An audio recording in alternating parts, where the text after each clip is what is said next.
Give me a sec to see if I find it. I got the heat on. Oh man. Okay. Y'all don't know the struggle. Let me see. It's freezing out here, bro. Yo. It's only 40 degrees where I am, but it's like negative 15. Yeah. Let me post this. So, what is up, guys? This is the Overleveled Podcast, episode 59, and we got some interesting topics to talk about, some interesting controversy in the gaming streets, the gaming universe, or whatever. But I really want to, I guess, talk about the Nintendo Wii Shop, or whatever it's called, the Wii Shop. They basically are ending it. I believe it's this week, if I'm correct. But essentially, what's end up happening is they're ending all support for the shop, the Nintendo Wii Shop. So you're not going to be able to re-download your games once that shop is closed.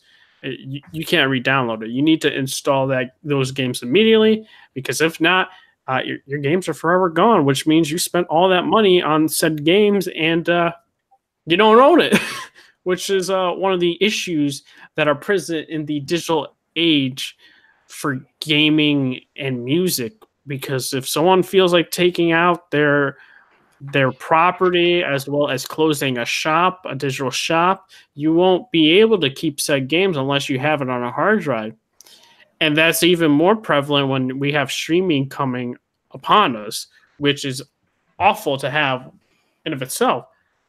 But Jigga, do you have any issue, I guess, for the digital age going forward when we're seeing this with the Wii shop being closed, and basically your ownership is done unless you re-download it before the shop closes?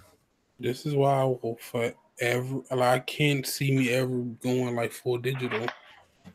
It's like, at least with a disc, like you can still play. Well, I don't know. They can find some way to, like, if you got the console and the disc, like they can't really do nothing. Yeah. But I mean, they probably still could have some way where, like, if you don't check online, then game won't play or whatever. But I just like the disc, dog, and then this is less likely to happen with a disc, bro. Yeah, I feel that. It sucks though. I guess that's why they're doing the online service. So like maybe like, I don't know, they can give you like I was trying to think, like, is there some way they can connect your like Wii on thing to your Switch and like give you the games or somehow, or I don't know. I doubt if they would do that because Nintendo, they're scummy.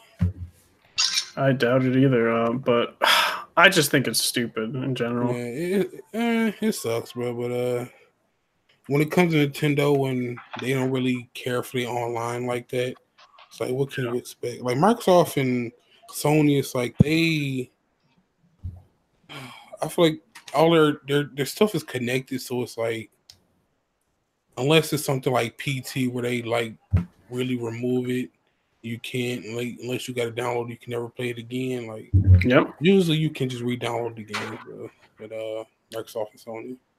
Yeah, unless I guess you could say the game developer or game publisher wants to, take it off, and you can't really have a say unless, you already have it downloaded.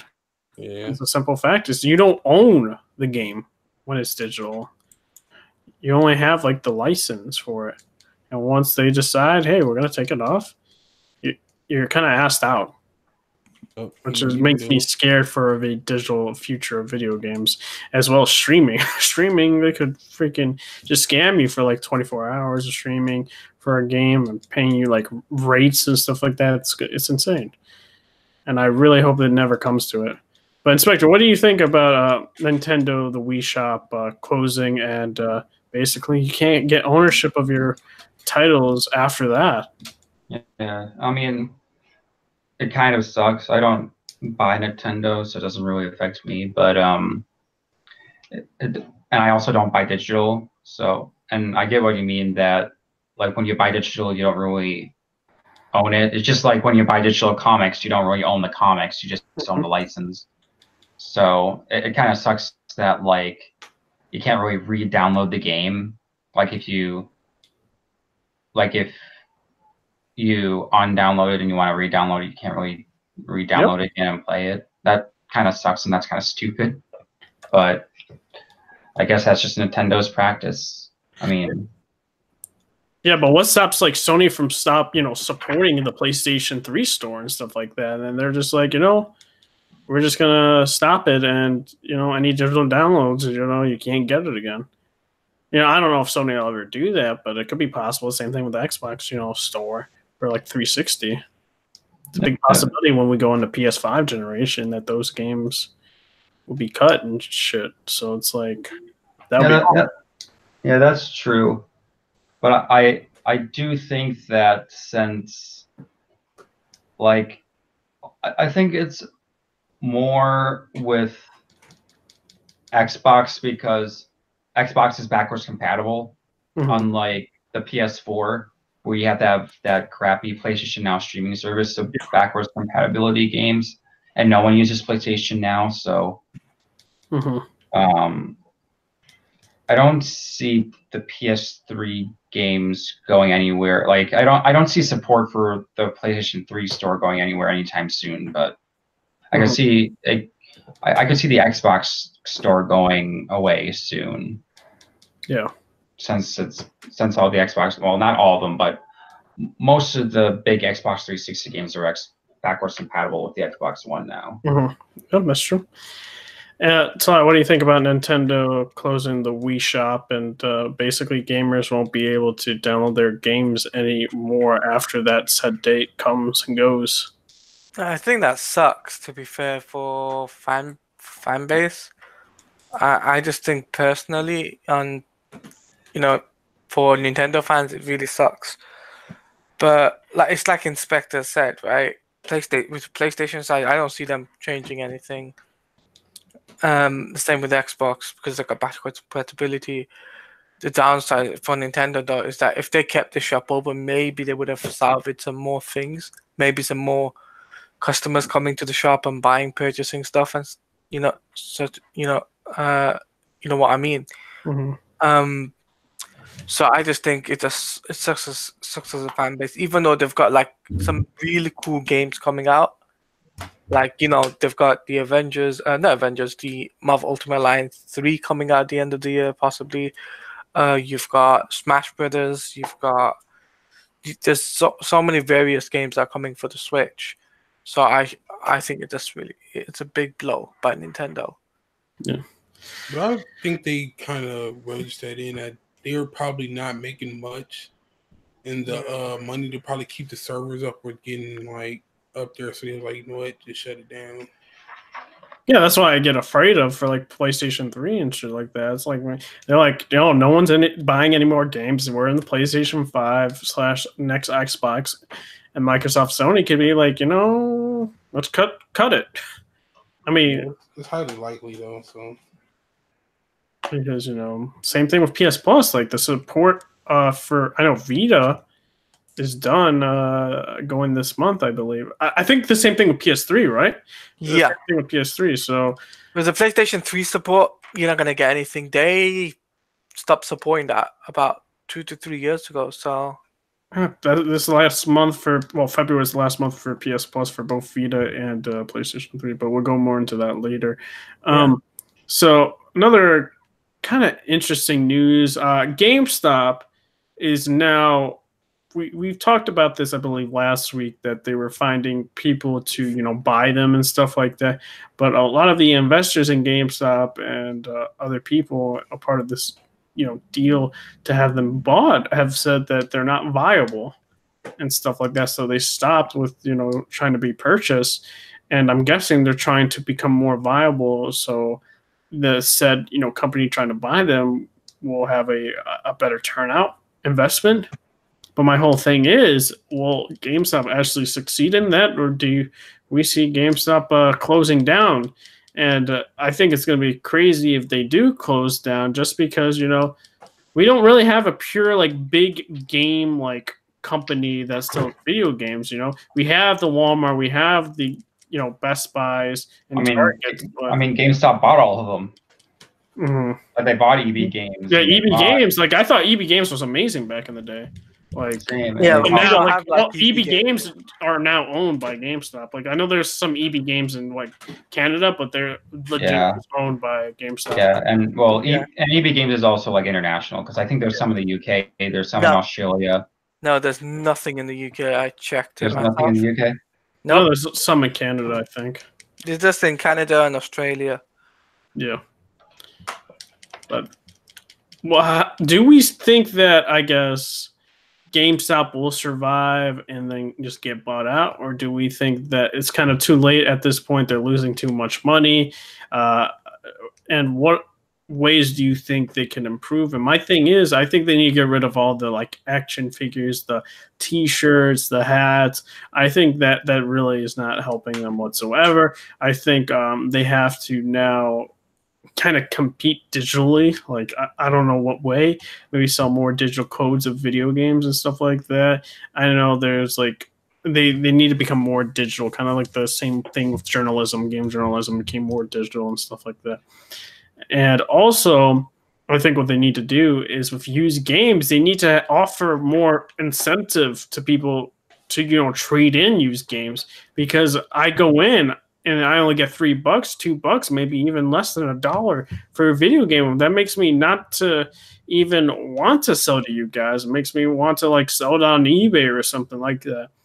And then when you sell said game, and let's say it's a brand new game, $25, you get $25 out of it, or even 20 sometimes, and they sell it for $50, which I think it's crazy. You could be getting us more, like maybe 30, 40, and then you'll be selling $10, profit or something like that. But see, that's why I actually have to disagree with you. I feel like they're doing all that and they're still not making money means that it might be over for them. Like they have to just close down.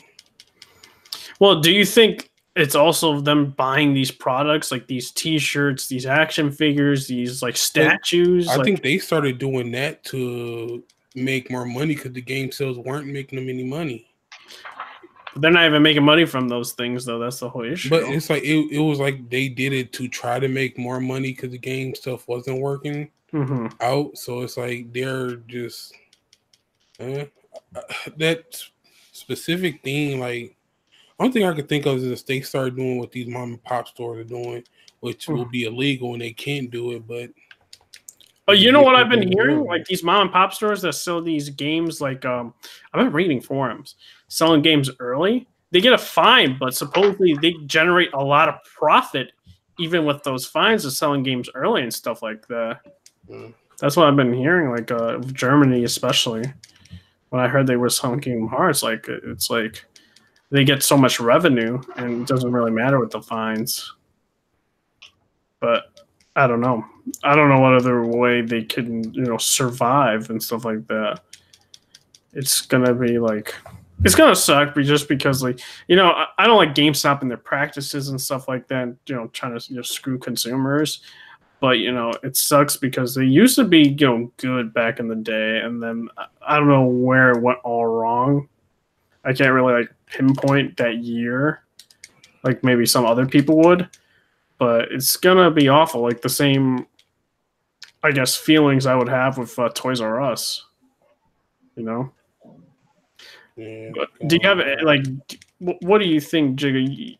Is there anything to save them, or you think they're just gonna go under?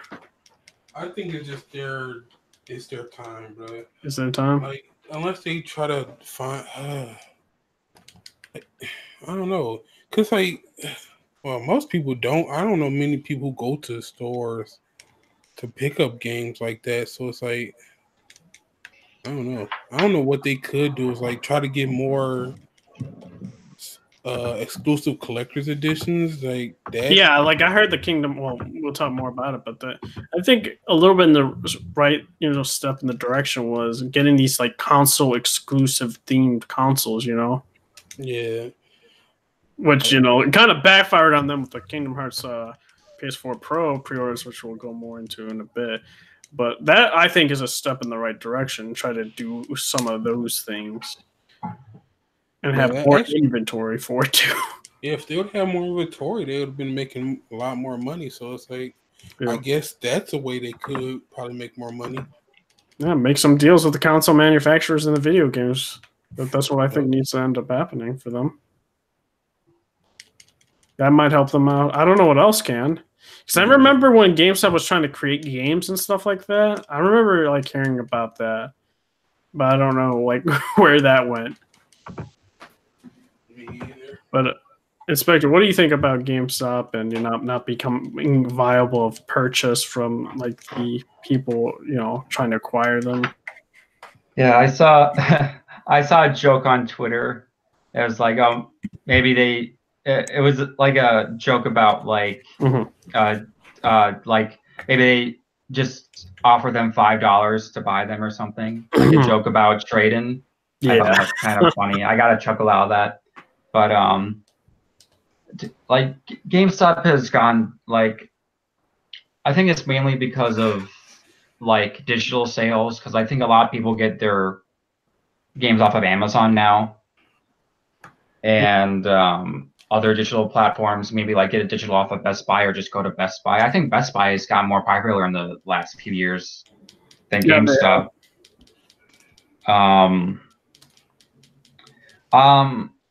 I personally, I see them going under at this point, because I think the problem with GameStop is that they got too big too fast, and they spent all their money on all these acquisitions.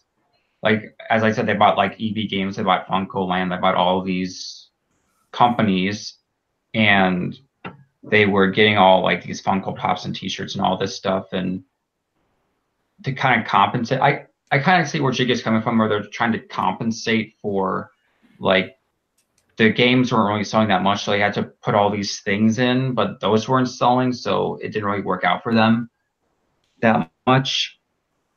I could see GameStop at this point closing all their stores and just going full digital. Yeah.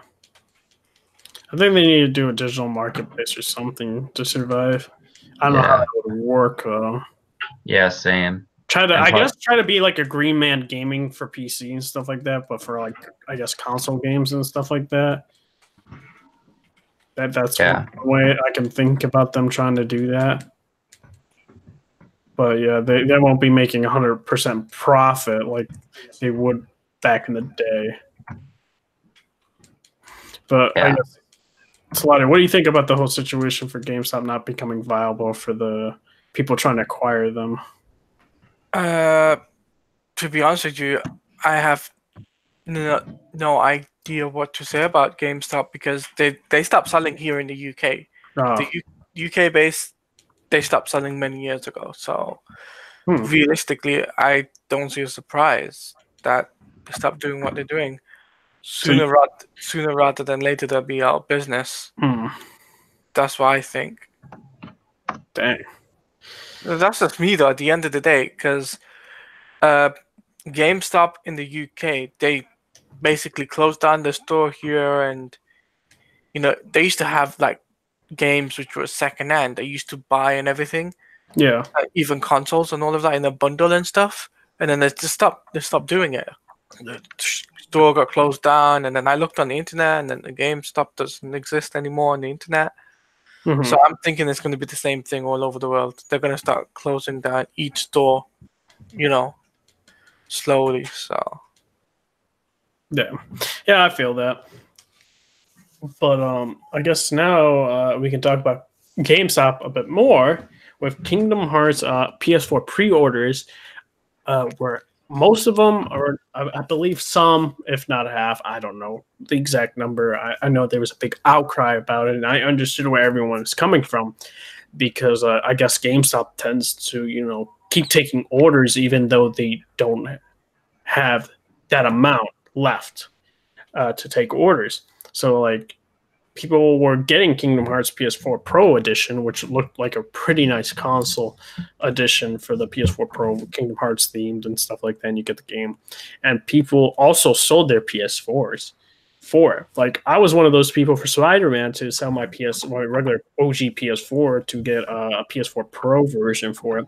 So when you tell me, "Oh, we canceled your order for that said console," I'm gonna get pissed because I sold you a console. So I was gaining more credit to, go towards that PS4 Pro edition. And when you tell me something like that, I'm going to get, slightly angry and upset about that situation because you guys could have prevented all this and said, "Oh yeah, by the way, we don't have enough stock to complete your order. I think you should keep that PS4 and maybe upgrade to a regular PS4 Pro and go get a Kingdom Hearts. If not, just keep your regular PS4 and get the Kingdom Hearts game, and that's it." But they didn't do that, and try to, I guess, soothe over the angry consumers. They were like, "We're gonna give you $25 in-store credit," and I was just like, "Gosh, dang! You could have just at least gave them Kingdom Hearts to compensate all that because that's a bit insane." And what if you actually paid the whole thing off? There are people that paid the whole thing off beforehand. So what are they going to do now? Like, if they wanted that edition, now they're not going to get it. Can they get a full refund, or is it just in-store credit? If it's just in-store credit, then that's a little bit messed up. To be completely honest, I think GameStop should try to rectify this in a way that is more appeasing to the consumers and not something like $25 in-store credit because people have sold their regular PS4s to get the Pro Edition. That's really my thoughts on that whole situation. What did you think about this, Jiga? Like, I don't get how they would do this. Like, you should know how many you would get before like you start selling, so you should know like when to cut people off, but I don't know, but it makes no sense. And as someone who has had like I didn't have a console, but like a collector's edition cancel, like that angers you, bro. Because like you looking forward to something, all of a sudden, oh well, we can't give it to you because we messed up. It's like, bro, like what is y'all doing? Like run y'all, like that's something you shouldn't do. You should run the business to a point where like once we start selling this many, like tell people, oh, we can't buy anymore, we can't give you anymore or something, bro. Yeah, I feel them. It just makes matters worse that people also sell their PS4 to, get that Pro Edition. But I wonder, like, why couldn't they? I guess the company that stopped making them, not company, but why couldn't they just make more or something? Yeah, I don't know. I just think they should have better management with the units they had, Yeah, it just seems like something they should have down packed. Like, but I guess that's another reason why they ain't going out of business. They don't know how to run shit. Exactly. Management's pretty poor there. Spectre, what do you think about that whole situation with GameStop canceling, the pre-orders of Kingdom Hearts PS4 Pro editions? And I guess the management is pretty bad, knowing, I guess, it not being out of stock for some fair reason. I guess that sucks because that means like everyone who pre-ordered it, like not everyone, but the people who pre-ordered it, like aren't getting their copies, and they're just like they're pretty much giving them trade-in value. Is that what they're giving? Yeah. Well, if when someone orders, like let's say like me, right? I want the PS4 Pro Kingdom Hearts, collector's edition or whatever you want to call it, the themed console with like the Kingdom Hearts like emblems and stuff like that, right? Kind of like the Spider-Man PS4 Pro edition, right? And they like some people trade in their regular PS4 for it. I know I did with my Spider-Man PS4 Pro. They did it with theirs, and you're gonna tell them, oh, by the way, we took too many orders, we're canceling your order, and then people are upset, reasonably so, that because you sold your regular PS4 to get this system, and now you're not going to be able to get it because they couldn't manage their stock. and that's insane. And they're like, as an apology, we'll give you $25 in-store credit. And I don't know how it works now if you sold your PS4. I don't know if you can get actual money back or it's just in-store credit. You know, I think that's like really messed up. Yeah, I think it's messed up too. Like, Yep. you can definitely tell that they're falling apart because their management is not that good. So, Talai, what do you think about that whole situation? With GameSpot. GameStop, you know, not managing their PS4 Pro Kingdom Hearts editions well and canceling other people's, and you know, also I think people it's own dumb. the PS4 as well towards that console. Well, I think that it's dumb, firstly, for cancelling other people's pre-order.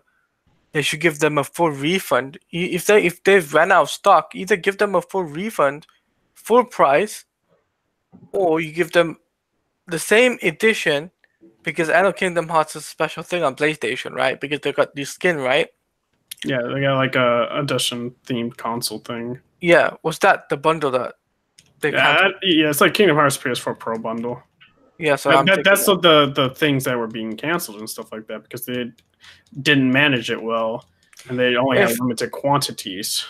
If they cancelled off that variety of because of that product not being in store and stuff, I think they should give them a full refund, or better yet, give them something for like base, right? So they have the game and they have my thing, like you're saying, I think like if they also trade in the PS4 and in-store credit to go towards like your, you know, PS4 system, Kingdom Hearts PS4 Pro Edition, I think they should get in-cash credit back for that, and I think they should get a free copy of Kingdom Hearts 3. Yeah, they should get a full. I fully agree on that. They should either get a refund, or they get a full, what's it called, free copy of the game, included with what they paid for.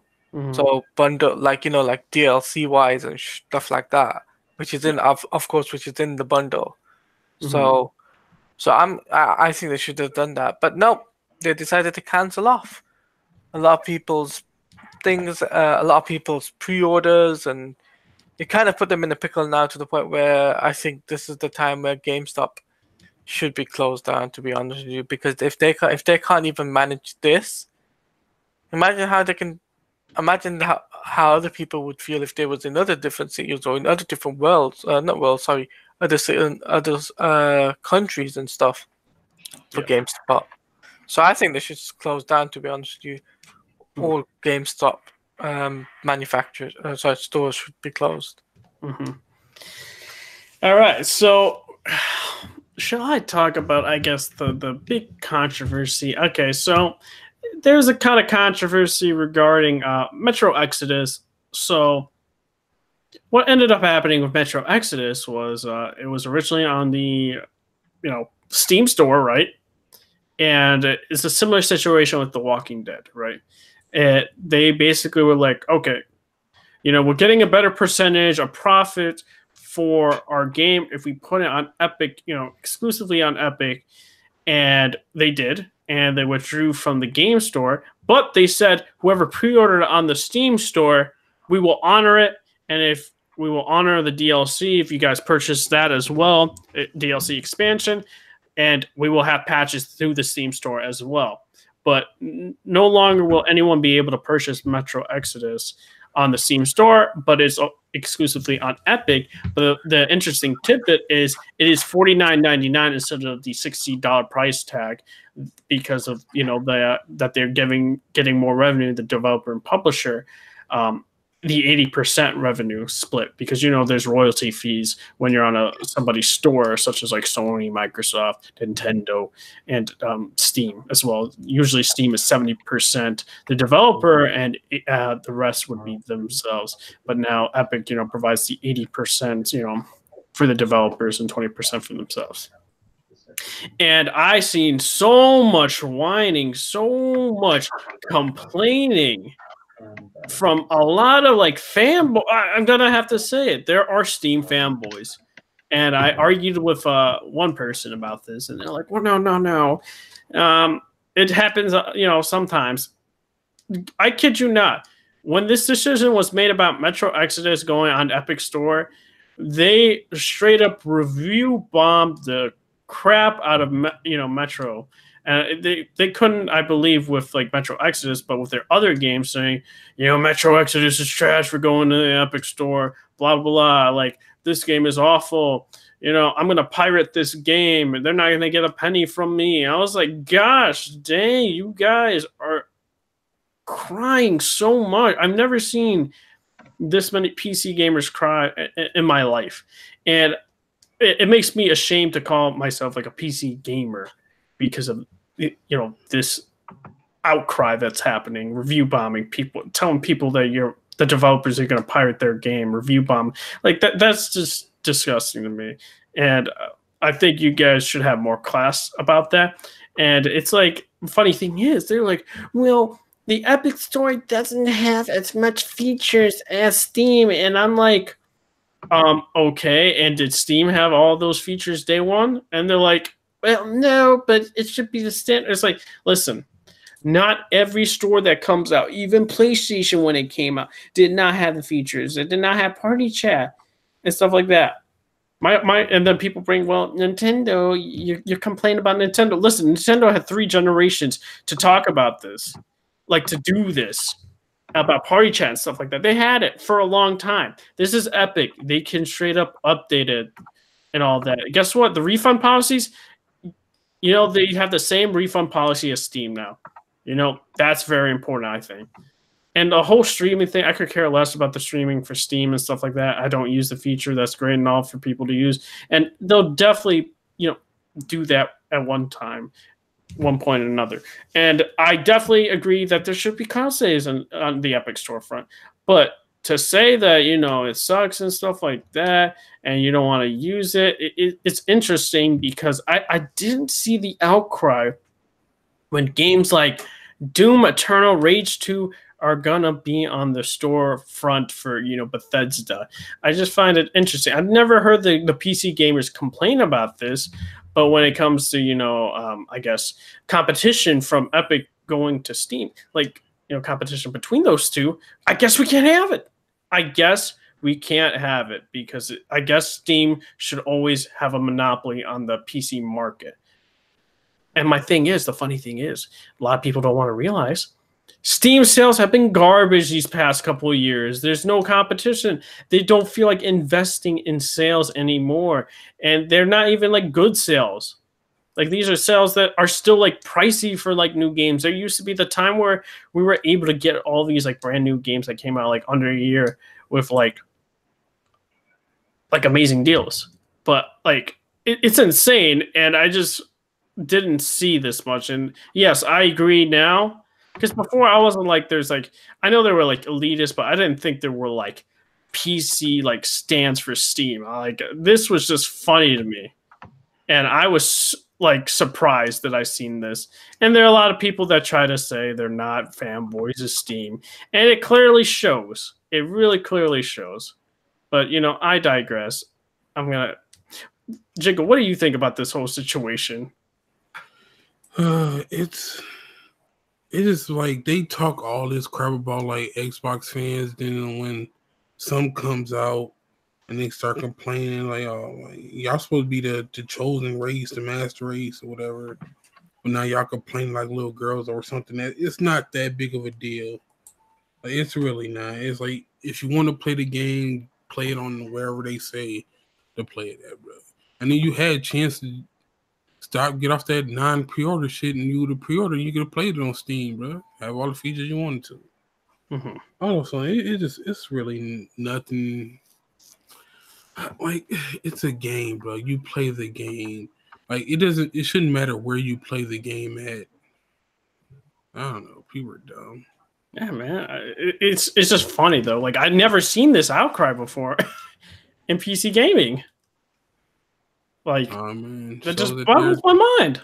Shows they're entitled just like every other gamer, bro. Like, yeah, I just find it funny. It just shows the true colors of some of the Steam fanboys.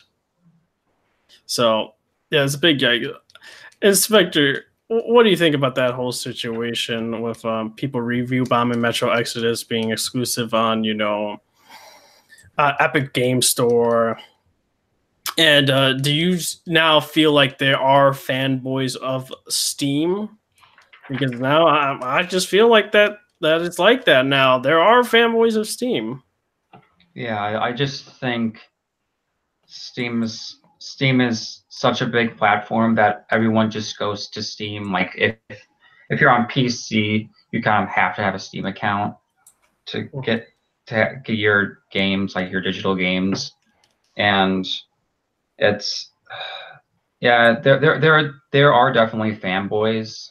Like I don't get why you have to be so worked up about it just being on a different platform, like a different a different client. It's not even a platform. Yeah, it's a different client. Yeah, it's a different client. Like it's still on the PC can still platform. Get the game. Yeah, you can still get the game. I mean, you know what I mean, though. Like a different like sales platform. Yeah. I know entirely what you're saying. It's just I think it's funny. It's like we bring up that argument. It's a different client. It's not going anywhere else. It's still on PC. But the weird thing about it is like these dudes complain, but it's like all you have to do is just create a little folder. They'll be, I don't want to clutter up my desktop. Create a little folder, put all your games in there, and just click on that game. Click on the folder, open the folder, click on the game, and it launches. You know why? Because it just launches. Like that's what I do. Like no matter what launcher it's on, it just I click and it opens the game, and I don't have to deal with the launchers. I just deal with the games. It's like, bruh, y'all crying about nothing. Mm-hmm. Oh, sorry to disturb. You can go ahead. Yeah. Talade, what do you think about that whole situation with the I guess Steam fanboys that are crying about Metro Exodus being exclusive on Epic and them review bombing the other Metro games on Steam, and them say they'll pirate the game now? Oh, I'm just like, oh my god, really? Because it's not on Steam, right? Mm-hmm. Just because it's not on Steam, you want to pirate game? I just think it's stupid. I think fans just need to chill, relax. You get a game at least, right? You're not. It's not the end of the world. You are getting it still on PC, except for the fact it'll be on another platform. Yeah, another client. Yep, it's like it's still on PC. It's not going anywhere. It's not going anywhere. You're still on the same platform base, but you're not going to be on the same like Steam launcher. It'll be on the Epic launcher. That's all, pretty much. And you guys are complaining about that. You want to, pirate the game? You want to make bad experiences for other people? No. I've always disagreed with pirate copy games. So. Exactly. That's one of the things I never do. I don't pirate my games like that. I support the developers when purchasing games and stuff like that. Exactly. Pirating to me is just not great. And my other issue is you're getting the game cheaper. You're getting the game $50, $50 freaking dollars. And do I agree there should be regional pricing? Of course, I agree entirely about that. I think they totally should improve that. I'm just saying that the people that are complaining like this need to. I don't want to say seek some help, but you guys got some issues. No. They're fanboy. Wait. No. What you need to tell them, they need to chill the fuck out and fucking move on. It's happened. End of story. Yeah, it's like even if you mention what was happening to it, they're like, "Man, review bombing happens sometimes. It's fine." It's just I was talking on somebody's server. It was insane the amount of damage control I was seeing in my eyes. I was like, "Gosh, dang!" No one wants to mention all this. They just want to, sweep this under the rug and just say it never happened. This never happened. We're not. We're just saying that how anti-consumer it is and stuff like that. And then I remember they were also saying, "Why wasn't this on Epic before?" Newsflash: Epic Store was, I believe, launched in around. I think it was December. Yeah, I believe it was December. And when Metro Exodus was shown off, that was in I believe June or even a year before that, or something like that. And they can't release it on the Epic Store because it hasn't come out yet. If they had the option, they would have done that immediately. Just like I know the Division 2 is also on the Epic Game Store, along with Uplay, of course, because they own that. But like, it's I'm just like, get out of here, guys. Guys are complete fanboys. And if you guys think you guys aren't fanboys, reality check, you're just like the Nintendo fanboys, you're just like PlayStation fanboys, and you're just like Xbox fanboys. Like, how do you not see something wrong with review bombing a game that's been out, that's a good game, just because your feelings are hurt? Like, you don't see no problem with that? Like, bruh. Like, y'all got like a bunch of little kids. Like, I can't play. Well, I'm taking my ball and going home. That's what they basically doing right now. Nope. It's just funny thing is they can still play those games on their platform. It's just different client. But you know, this also makes us look bad in the media and shit like that. And no wonder why they sometimes call us entitled, because of shit like this happens. And people are like, "Oh, look at this! Gamers are entitled." And I'm like, "Gosh, dang it, you guys!" Because you're making us look bad when you do shit like that. And it's just, you guys need to take a reality check and figure shit out for yourself, because this is getting out of hand. And agreed. This is getting out of hand, and it's not getting you anywhere. You pirate a game, the police will get knocking on that door. You'll get sued by not only by the developers, but also by the police. You'll go to court. You'll end up with thousands of dollars just for pirating a game. Mm-hmm. And that's happened. I've seen it happen in the past. People pirated Fortnite, GTA 5, San Andreas. I've seen it with multiple games on PC where they pirated it, and I'm just like, excuse me, you want to pirate a game? They're like, yeah. So, to be honest with you, console's the best way. If you want to realistically want to get a legitimate game and stuff, console's the better way of dealing with things. Oh man, I can agree to that. Oh man, I don't know if I can co-sign all that, but I could co-sign everything else. But I mean, if you think about it, even though you're getting it on PC, but like that way you're not pirating the game either. You're getting the full version of the game. I mean, yeah, I can see where you're coming from. I just still think it's like PC got that 60 FPS ultra settings.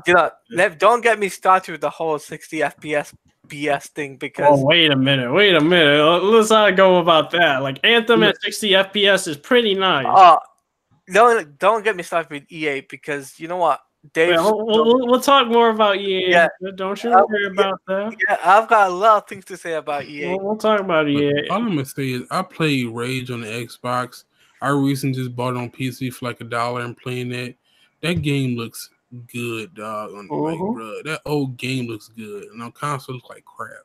Yeah, that's what I remember hearing from people. It's like it doesn't look that great on consoles, but PC like runs really good and looks pretty good. But I think that's enough slandering for Steam fanboys for today. Nah, man, they don't get enough slander. We got King, bro. Exactly. I was like, man, it just brought me like revelation. Finally, it's like there are Steam fanboys. It's sad but true. Crazy.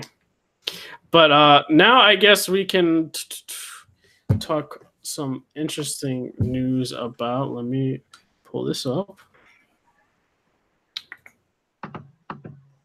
Okay, so Apple is reportedly planning a Netflix-like gaming subscription service that would allow users to access a bundled list of games.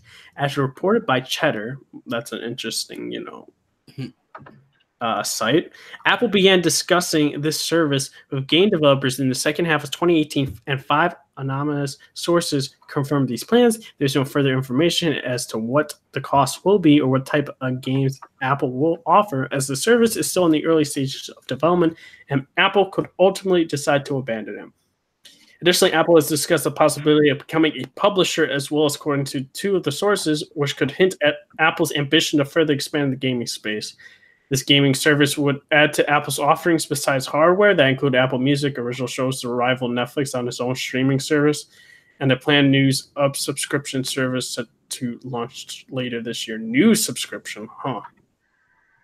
And Apple is the next player in a potential crowded market that reportedly will also see Amazon, Microsoft, Google, and Verizon all creating their own game streaming services.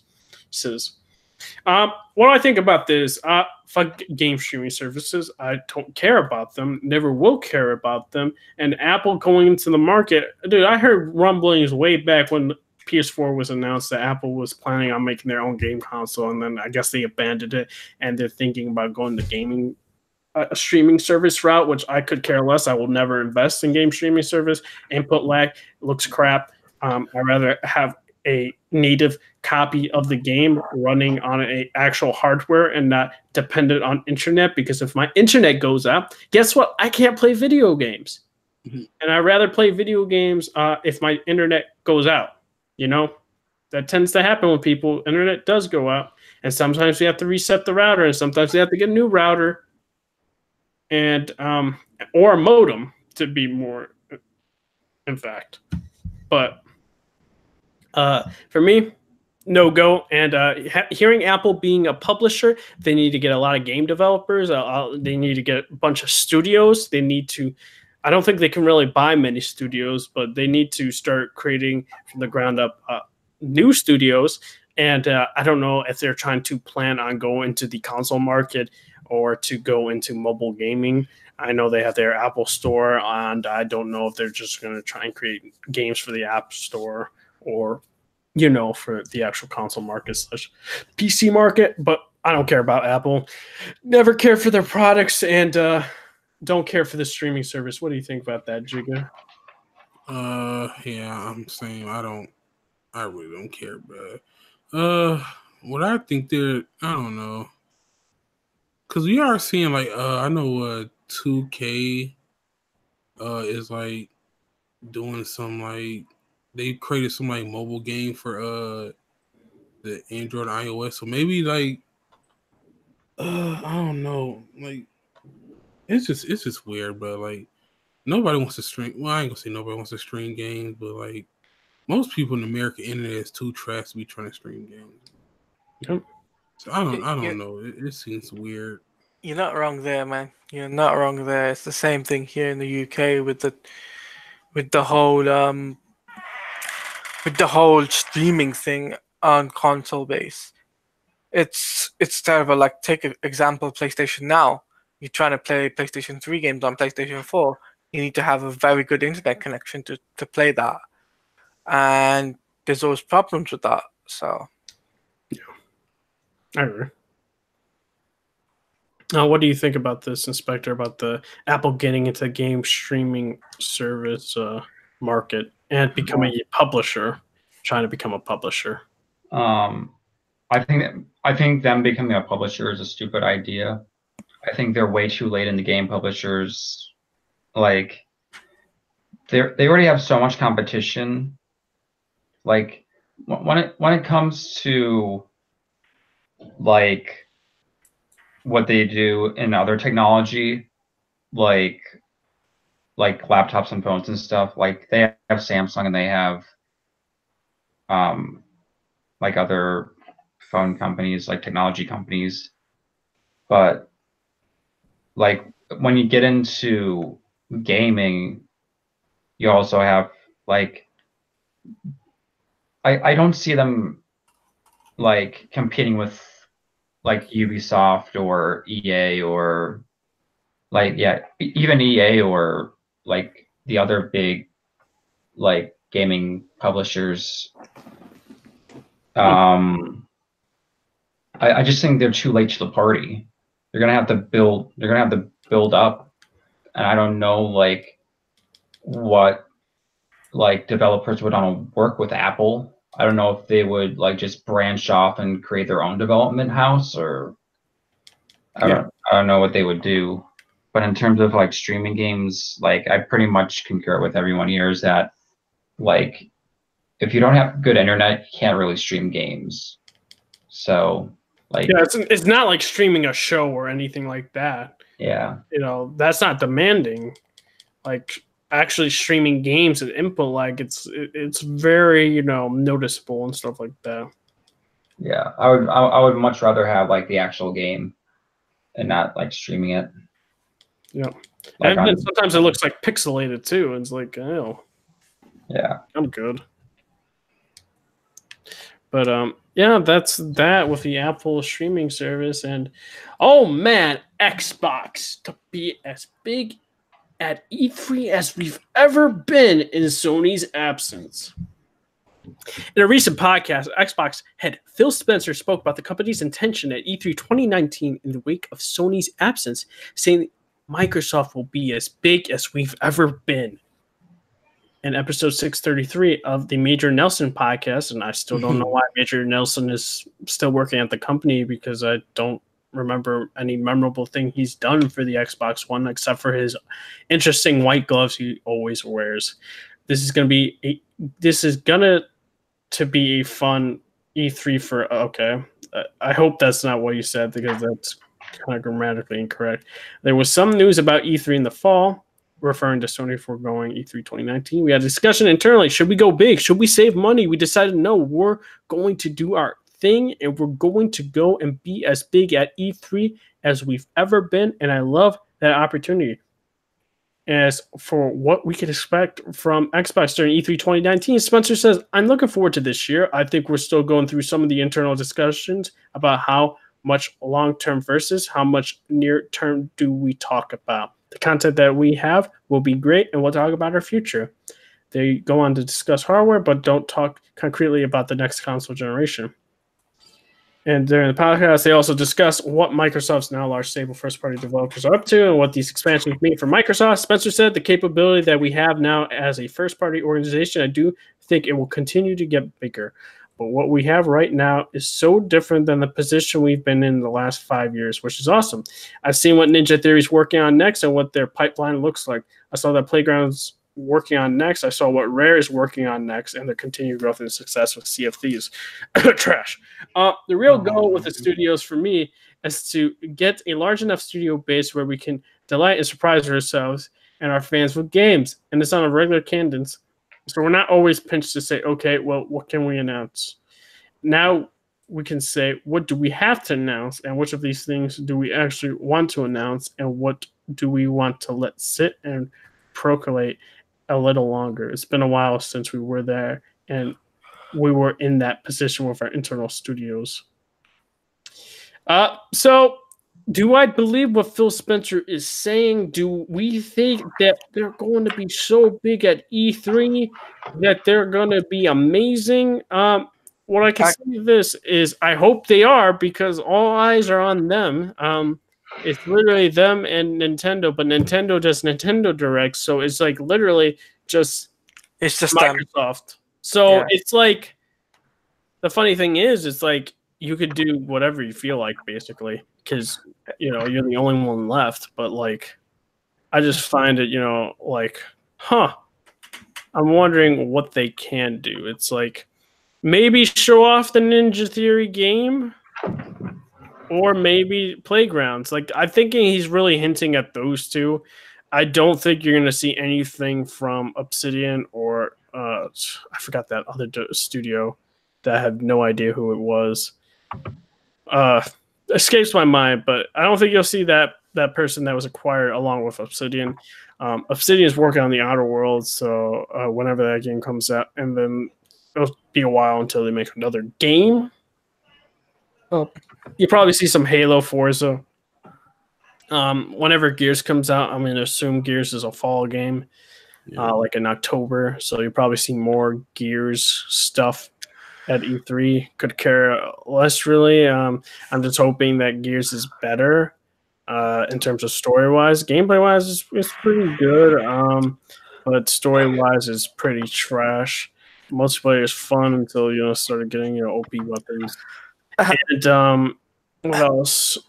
I don't think there's anything else that I could say. Halo's Halo. They got to do something better for Halo. And there's a bunch of third party that they're going to show there too. So Yeah, I look forward to a lot of third parties, just like last year's E3, which I didn't really gave them the win because all it was third party support. And it's like that's great to have. PlayStation also having third party. I would like to see your first party lineup, and I don't really care to see more Halo, Gears, and Forza, which we were shown. And Minecraft. And Forza. Oh yeah, Minecraft. Well, no, actually, Minecraft was not there that year. Minecraft was at the XO18 event. No, but I still classify it as being at an E3. So we don't know more of Minecraft. Well, I think they're forgoing showing Minecraft at E3. Like I think they're showing Minecraft more inside Xbox or XO18, like those events. Mm-hmm. They always show Minecraft, but I think they heard the complaints. Like, and let's be real, like no one watches Xbox for Minecraft. Like we understand you made an investment, you bought Mojang Studios, you own Minecraft. We just don't want to see it because none of the fan base for Minecraft are watching E3, and that's the whole problem. But Chico, what do you believe what Phil Spencer is saying?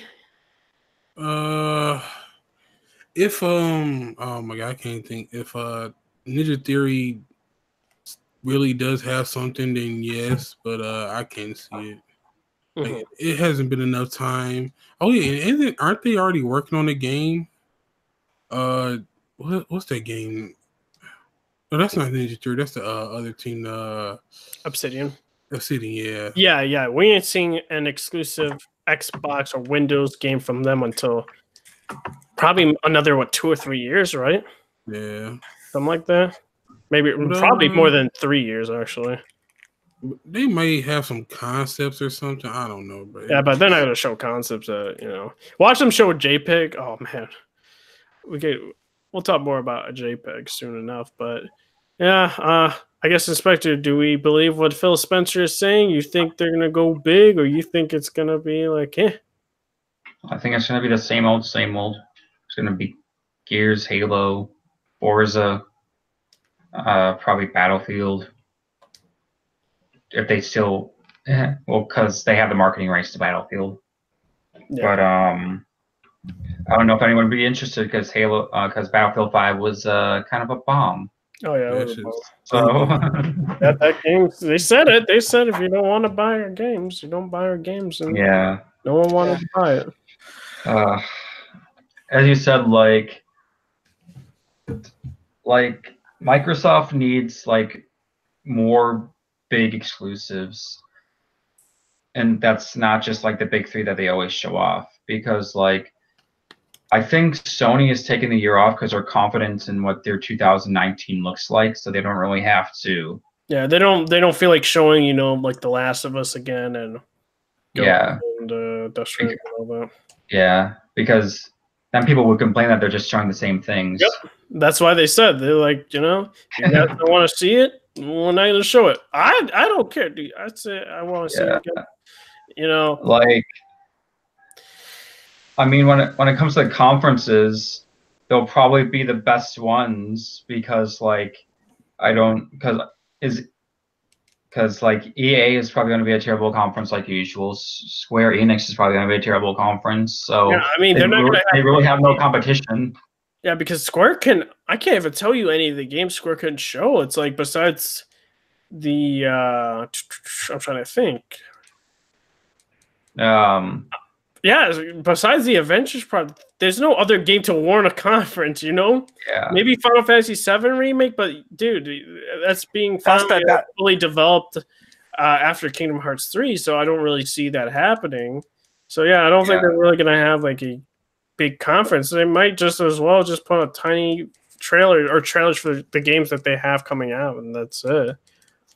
Yeah, that's basically what their E3 conference last year was. It was just a bunch of trailers put together because the conference was only 25 minutes long. Yeah. There was nothing with that conference last year. Mm-hmm. But and what's funny is that last year they ended it off. I think they ended it off with The Quiet Man, and that game bombed. Oh yeah, that game didn't do well. Looked interesting, but I didn't see any gameplay. So I heard the gameplay. I heard the gameplay was atrocious. Yeah. But Sad day. like, I doubt they would do it, but maybe they would announce a new Deus Ex. But they put that franchise on ice though, so I would And that was probably all because of Square. That was all Square's doing, not Crystal Dynamics. That was Square. They had a plan for that game. They're like, now cut it here. Like, what do you mean? That's why I felt like, yo, why is this game kind of like short? Like, they felt like there was more story to it, and that's the reason why. Yeah. So Yeah, Talia, what do you think about Phil Spencer saying that's going to be the biggest, I guess, the biggest E3, and they're going big? You think that he's telling the truth, or you think that it might not happen? I think Phil Spencer's gonna have to make a simple, straightforward conference, and make sure that people get what they want. No more like, we don't want to see like Gears again, like full-fledged like rubbish what they did last year for Gears and Halo CGI trailer. We don't want none of that. We want actual stuff, right?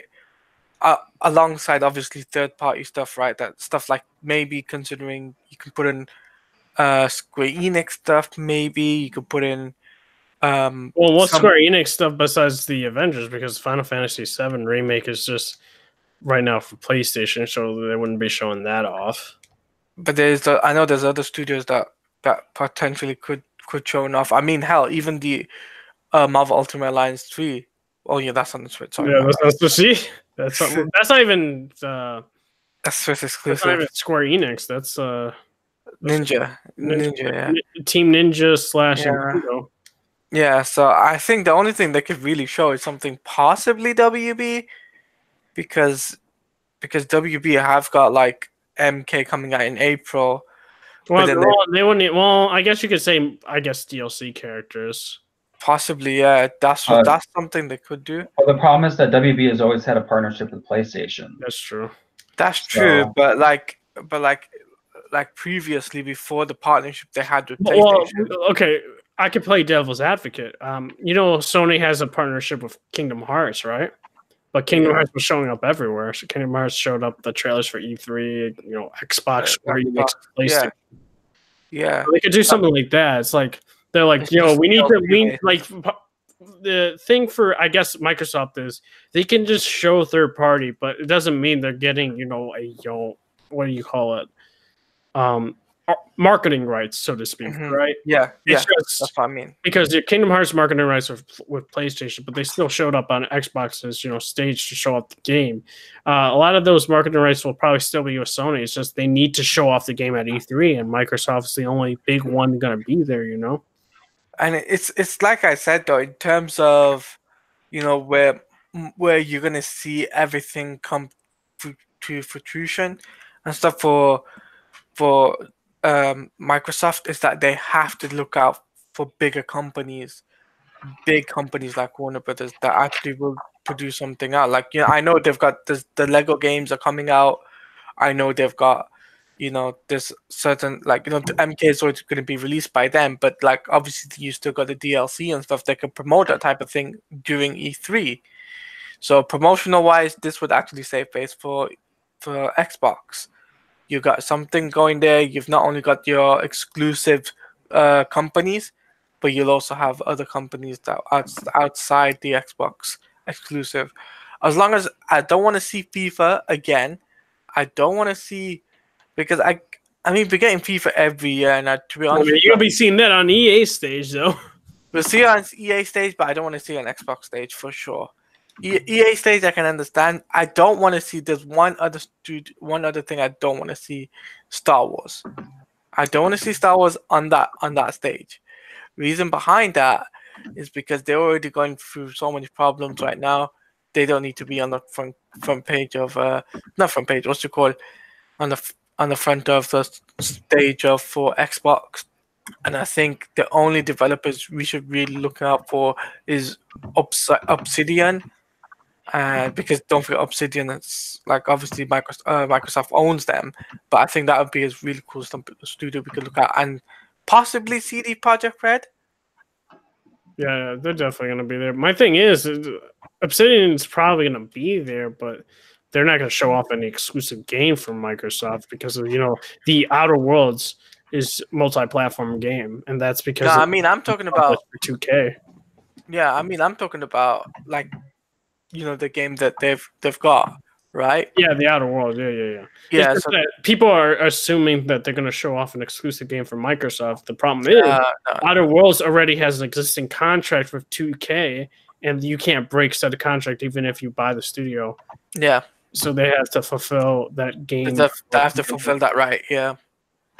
So, but here's the thing as well. I wanted to say anyway before we change gears, is the fact that if this year's E3 doesn't live up to the hype of like let's say 2017, and it doesn't like give us a very good Xbox experience for E3, then this could technically, you could say that Microsoft could be doing the same thing as PlayStation, Sony, and putting everything onto their what's it called inside Xbox event potentially. If they don't successfully do a successful Microsoft event, but that's me.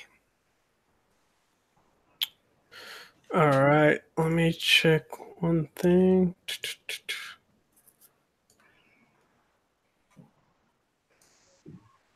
Okay. So, interesting news regarding Quantic Dream. Teams up with NetEase Games, and it's going multi-platform. Quantic Dreams has made Heavy Rain, Beyond Two Souls, and Detroit Become Human. So, Chinese giant NetEase has acquired a minority stake in Quantic Dream, the developer behind Detroit Become Human, Heavy Rain, and will ultimately, the company will be going multi-platform with future releases. The official announcement states, this is to further the development and distribution of global online games, which that's weird because they don't have online games. Quantic Dream never makes online games. Quantic Dream will continue to operate independently under the direction of industry veterans David Cage and Guillaume de Fondemere. I don't speak French, so I butchered that pretty bad.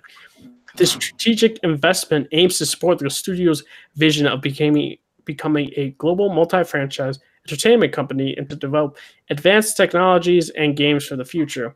How the global online aspect of the statement applies to Quantic Dream is currently unknown, as well its games have incorporated some online social elements in the past, such as showing how many players choose specific decisions in Detroit. They are launching offline, story-based single-player experiences. In an interview with Variety, co-CEO Wilma de Fondemere said, Quantic Dream's objective is to be present on all platforms where there's an audience that can enjoy our experiences. We will, of course, continue developing on PlayStation, a platform that we know very well after having worked for Sony for 12 years, but we also be present on all other relevant platforms. With a strong focus on in-house development, we are constantly looking for partners that complement us. The development and creation of the next generation games, said Ethan Wong, VP of NetEase. Quantic Dream's excellence in interactive storytelling, the valuable expertise it has built over the past 2 decades is exactly what we have been looking for. We are pleased to partner with Quantic Dream. We hope to create incredible game experiences for players all around the globe. The landscape of the gaming industry will go through major evolutions in the coming years with new hardware to come, new business models to explore, and new ways of playing to invent, said Quantic Dream co-CEO David Cage. We want Quantic Dream to take a key role in this exciting future, and having NetEase by our side as a strategic partner will allow us to expand our creative vision and develop the company to its fullest potential. NetEase understands what Quantic is about, and they share our passion for high-quality games and our ambitions for the studio. And so NetEase, also want to let people know, is one of the largest internet gaming companies in the world and focuses largely on online PC and mobile games. As partner with like Blizzard to operate Chinese versions of World of Warcraft, Warcraft 3, StarCraft 2, Overwatch, and more. And then last year, Bungie announced a partnership with NetEase to help us explore new directions. So, what do I think about this? NetEase is really, like they said, an online game company for like PC and mobile. I don't know how that really fits in the vision with Quantic Dream that they make interactive story-based games, not really online-esque. It's great they're going multi-platform. I think it's great for other people to experience it. They were an independent studio. What do I think about NetEase having a minority stake? It could come around and bite them on the ass because you know what ends up happening with minority stakes because that company has a way into the studio. It happened with Ubisoft with a hostile takeover. They had some stake and shares for the company, and they could do a hostile takeover, which they could do with Quantic Dream, so to speak. You never know. They can. They have the money to do so. What I think though is I can't really say whether this is going to benefit them. I don't like caring about this online aspect for games like Detroit going forward. Having these online aspects, it doesn't sound right to me. They've always been offline games, and I just want those games to always be offline. Now, I do think it's funny that a lot of people are praising this, and these are I'm not talking about PlayStation gamers. I'm also talking about Xbox fans because before a lot of Xbox fanboys were saying, "Oh, Quantic Dream is trash" and stuff like that, one and done, interactive movies and stuff like that, and they're like, "Oh my gosh, Quantic Dream's going to Xbox.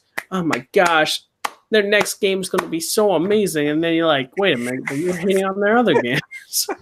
I was like, "What the heck?" Good. And then there'll also be the Sony fanboys who are like, Quantic Dream was always trash. And I'm like, oh boy, I really hope that doesn't also happen. But, fanboys will be fanboys. Jiga, I guess, what do you think about NetEase, and what do you think also about, Xbox fanboys, now praising Quantic Dream and stuff like that? How can I say this, bro? As someone who's been an Xbox guy, I really don't give a shit about Quantic Dream games, bro. Like, they're not bad games, but their games they're a stretch on the yeah. It's a game not for you. But what did you think about I guess Xbox fanboys hating on them and then now celebrating? I mean, that's what these weirdo non-gamers do.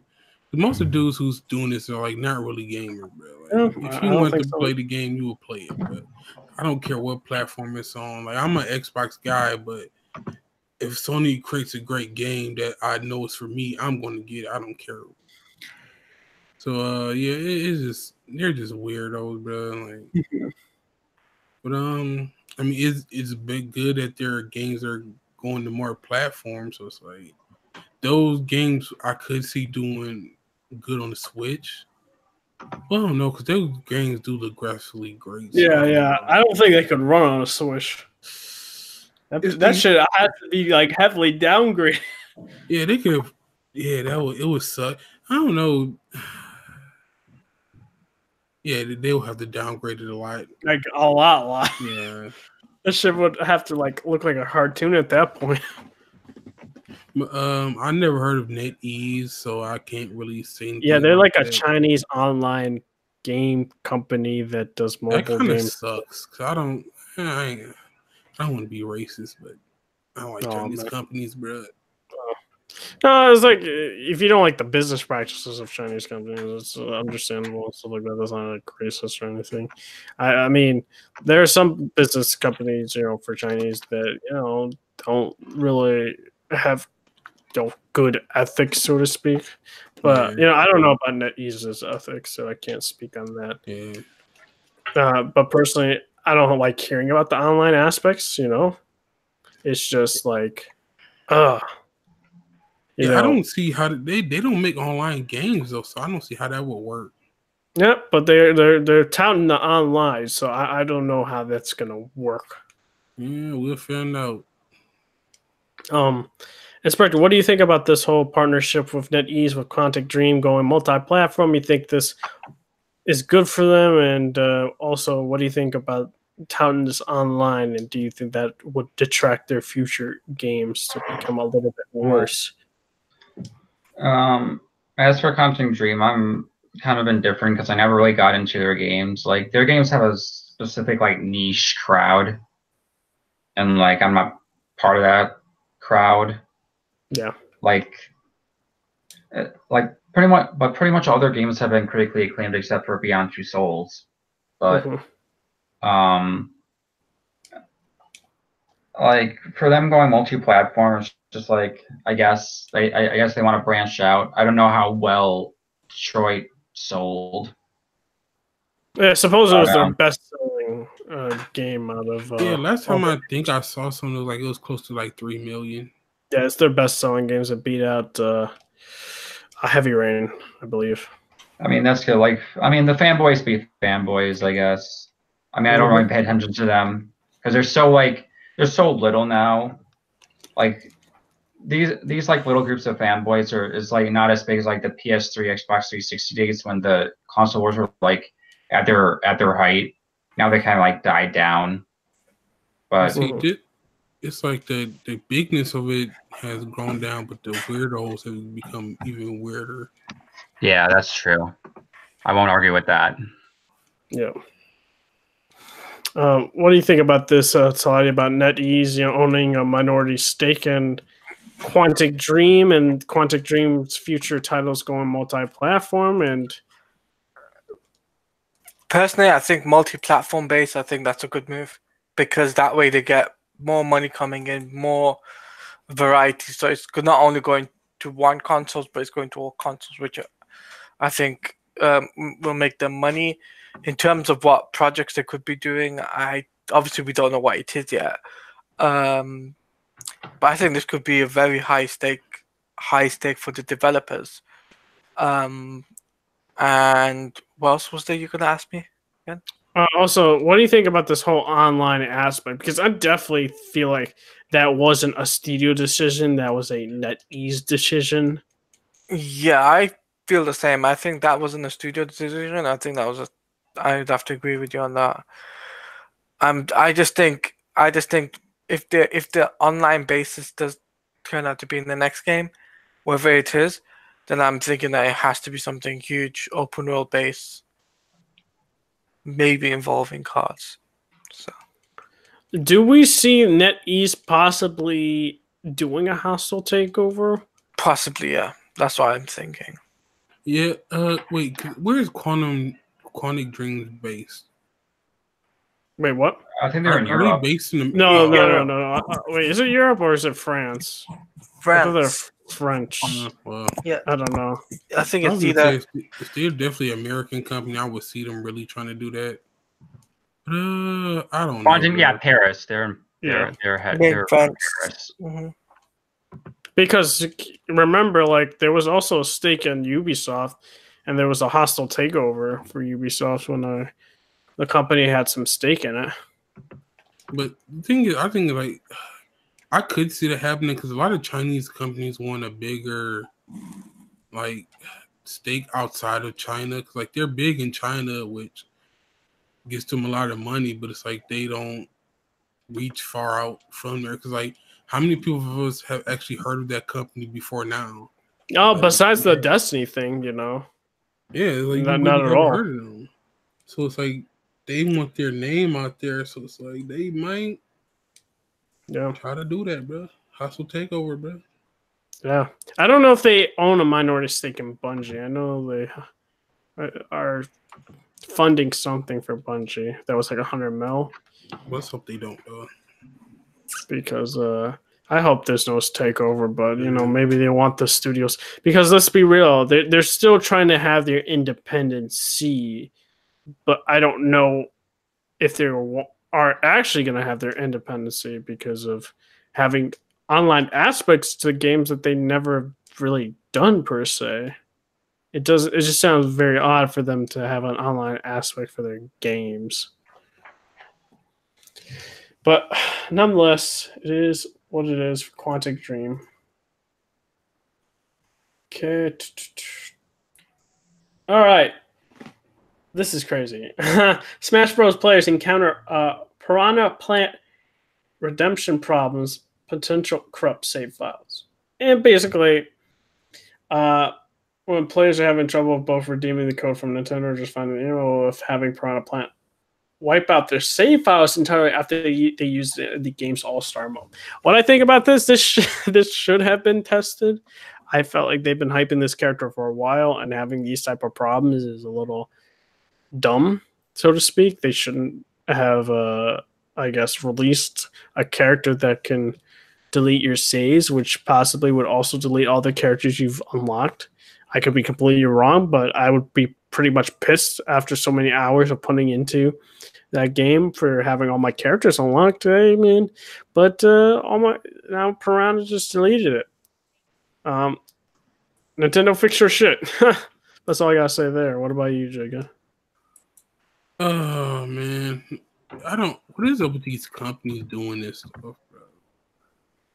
Like, I don't know, bro. Like, you gotta, bro. It's spooky. So the rage I would have, I wouldn't even want, bro. I wouldn't even want that to happen because that's a level of anger I wouldn't want to like ever have, because I would probably have a heart attack with the anger I have, bro. Mm-hmm. Especially them, because like that to do that. I forgot what you call it. The piranha plant. No, the I can't.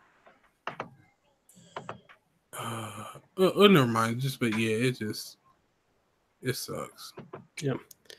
Shout out to these companies. Yeah, shout out to Nintendo. Well, or whatever, Bandai Namco, one or the other. What do you think about this, Inspector? About the character deleting your save file if you do like All-Star Battle, stuff like that? You think that they should have been testing this? Yeah, they definitely should have been testing it. I think that's really ignorant in terms, like when it comes to like testing the game. Yeah, they should have checked that out, tested it more. Exactly, totally agree with that. And what like do you think something like that, that's something you can't like glaze over in terms of like game testing. Like that's a big thing. Yep, I agree. Quickly go over PlayStation Plus games for February. For Honor, Hitman, the complete first season. These are both PS4 games. And for PS3, Metal Gear Solid 4, Guns of the Patriots, Dive Kick for PS3, PS Vita, Gunhouse for PS4, PS Vita, and Rogue Aces, PS4, PS Vita. Things that I stand out to me that I like for the PS Plus is, of course, Hitman, the complete first season on PS4, and Metal Gear Solid 4, Guns of the Patriots. So I think those are pretty dope. Other ones, I mean, if you like For Honor or you're interested in For Honor, I guess get it, but, you know, it is what it is for that. And I never heard of Dive Kick, Gunhouse, or Rogue Aces. They could be good, they could be bad. I had no idea. But I love Metal Gear Solid 4, so yeah, that's a big win for me. Big win, even though I have the game. But any Metal Gear Solid fan that doesn't have it, that'd be a big one for you if you got PS3 and PS Plus.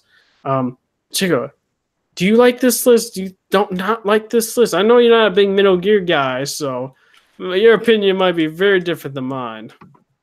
I hate this list. Oh man. I Metal Gear, like, I don't know, when I was younger I could play those games to have fun, but now I'm just you don't have the patience for stealth? Yeah, I really don't. Cause like when I stealth, I like to perfectly stealth. So it's like I mess up, then I restart over because it's like I want to be perfect and not get caught, and it just destroys the fun of the game for me. Yeah, I feel.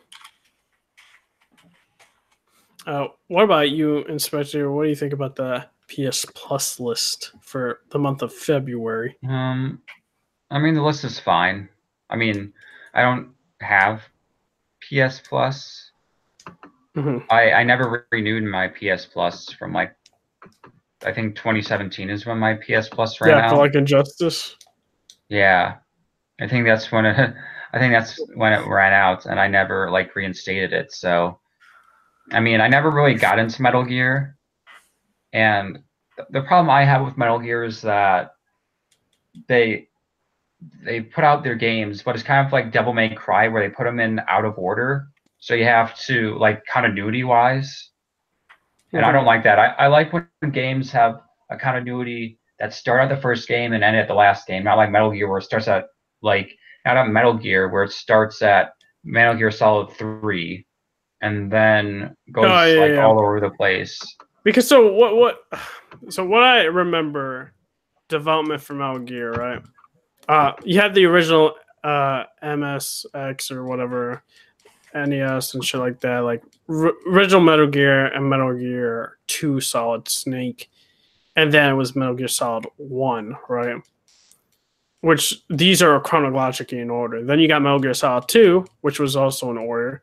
Then I heard in Metal Gear Solid 3, Kojima wasn't even working on the game, and they were having really bad development. So Kojima went up in there, and they wanted to do, Cold War story. So then they had like Big Boss and stuff like that.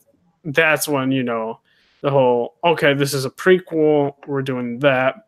And then, what was it? Peace Walker was after that. And then Portable Ops doesn't count. Then you have, because that wasn't even made by Kojima, I don't think. And then Metal Gear Solid 4, and then Metal Gear Solid Ground Zeroes and 5, which would just go, MGS 3, then MGS Peace Walker, then MGS Ground Zeroes, and then MGS 5, and then the regular Metal Gear games, and then Metal Gear Solid, 1, 2, and 4. Yep, I know my timelines, guys. I'm a big Metal Gear Solid expert. And I guess it's a lot. What do you think?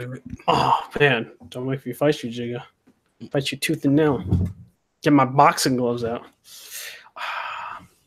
But, Tyler, what do you think about the list for PS Plus for February? I think PlayStation Plus for... sorry. So, for PlayStation Plus, I think For Honor is a good game. And Hitman... It was Hitman Collection, right? Yeah, Hitman Collection, For Honor, both PS4 games. Then Metal Gear Solid 4 for PS3, and then something with Ace and Ace Combat. No, Rogue Aces, Gunhouse, and Dive Kick, which are both. Well, Dive Kick was PS3 and PS Vita. Gunhouses and Rogue Aces are PS4 and PS Vita games. Okay, yeah, I think it's a solid choices. Mm-hmm. I mean, after all, For Honor did come out about a year ago, was it? Or 2? I think 2 years. I think. Yeah, I think a lot of people would be interested in that anyway, just to play it. Yeah. Because some people never experienced it and stuff, and it's free, so it's better than Xbox. What Xbox has to offer. So. Ah, man, some people were liking Xbox for some reason, but Nah, I've seen Xbox quality. yeah, I feel that. Wait, no, I think Xbox had better this month. I don't know what y'all. It was only Assassin's Creed that was interesting. You just said that PlayStation had better than Xbox. Now you're changing your mind. Come on, man. Wait, no, I didn't say that.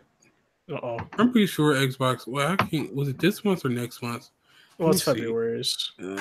We said this month, so. Y'all go and talk. I'm gonna look this up and prove y'all wrong. Look up February. I don't know if it's the list that I mentioned is February for PlayStation Plus. So I'm pretty sure Assassin's Creed Rogue is for February for Gold. Yeah, Rogue. We get Bloodstained, Curse of the Moon. Facts. Oh, way better facts. I don't know, dude. Bloodstain's like, yeah. Yeah, that's a bit with me. I'm waiting for the other one though. Was it I can't. It was Symphony of the Night or some shit like that, bro. Symphony of the Night is a good one. I'll give you that one. For Castlevania. Yeah. Wait, you know who has the remaster? Oh man. This is no. I'm trying to think of it. For all the Castlevania, classic games. PlayStation. No, Ritual of the Night. That's the one I look for. That's the name of it. All right. So, next thing to talk about is Chicken to Goat. Facts. Oh man. Supposedly, I don't know how this is news. Sony's reportedly shifting first-party development focus on PS5. PS5 dev kits are out there, and I heard positive things about it. And this is by industry analyst Daniel Ahmed, who has previously reported inside information ahead of official confirmation, took the recent era to explain that, in general, most of the focus for Sony first-party studios is on PS5 right now. It's still early to talk about next gen, but I imagine we'll hear some whispers come out of GDC, and I don't know when GDC is. I think February. Yeah, so I guess GDC. Yeah, GDC is next month. Yeah. So I guess he's saying that we'll hear. Oh, it's March 18th to 22nd. Okay, March. So we're gonna hear some murmurs and stuff like that, and mumblings about PS5 dev kits. He added that PS5 dev kits are out there, and I heard positive things about it. Yep. And supposedly Sony has already officially confirmed that work's begun on creating a PS5, and several third-party publishers, including Square Enix, Bethesda, and Activision, are openly working on next-gen games. And in fact, a reported 18% of developers are actively developing for the next console generation, and it's no surprise that Sony Studios would be a part of that. All right.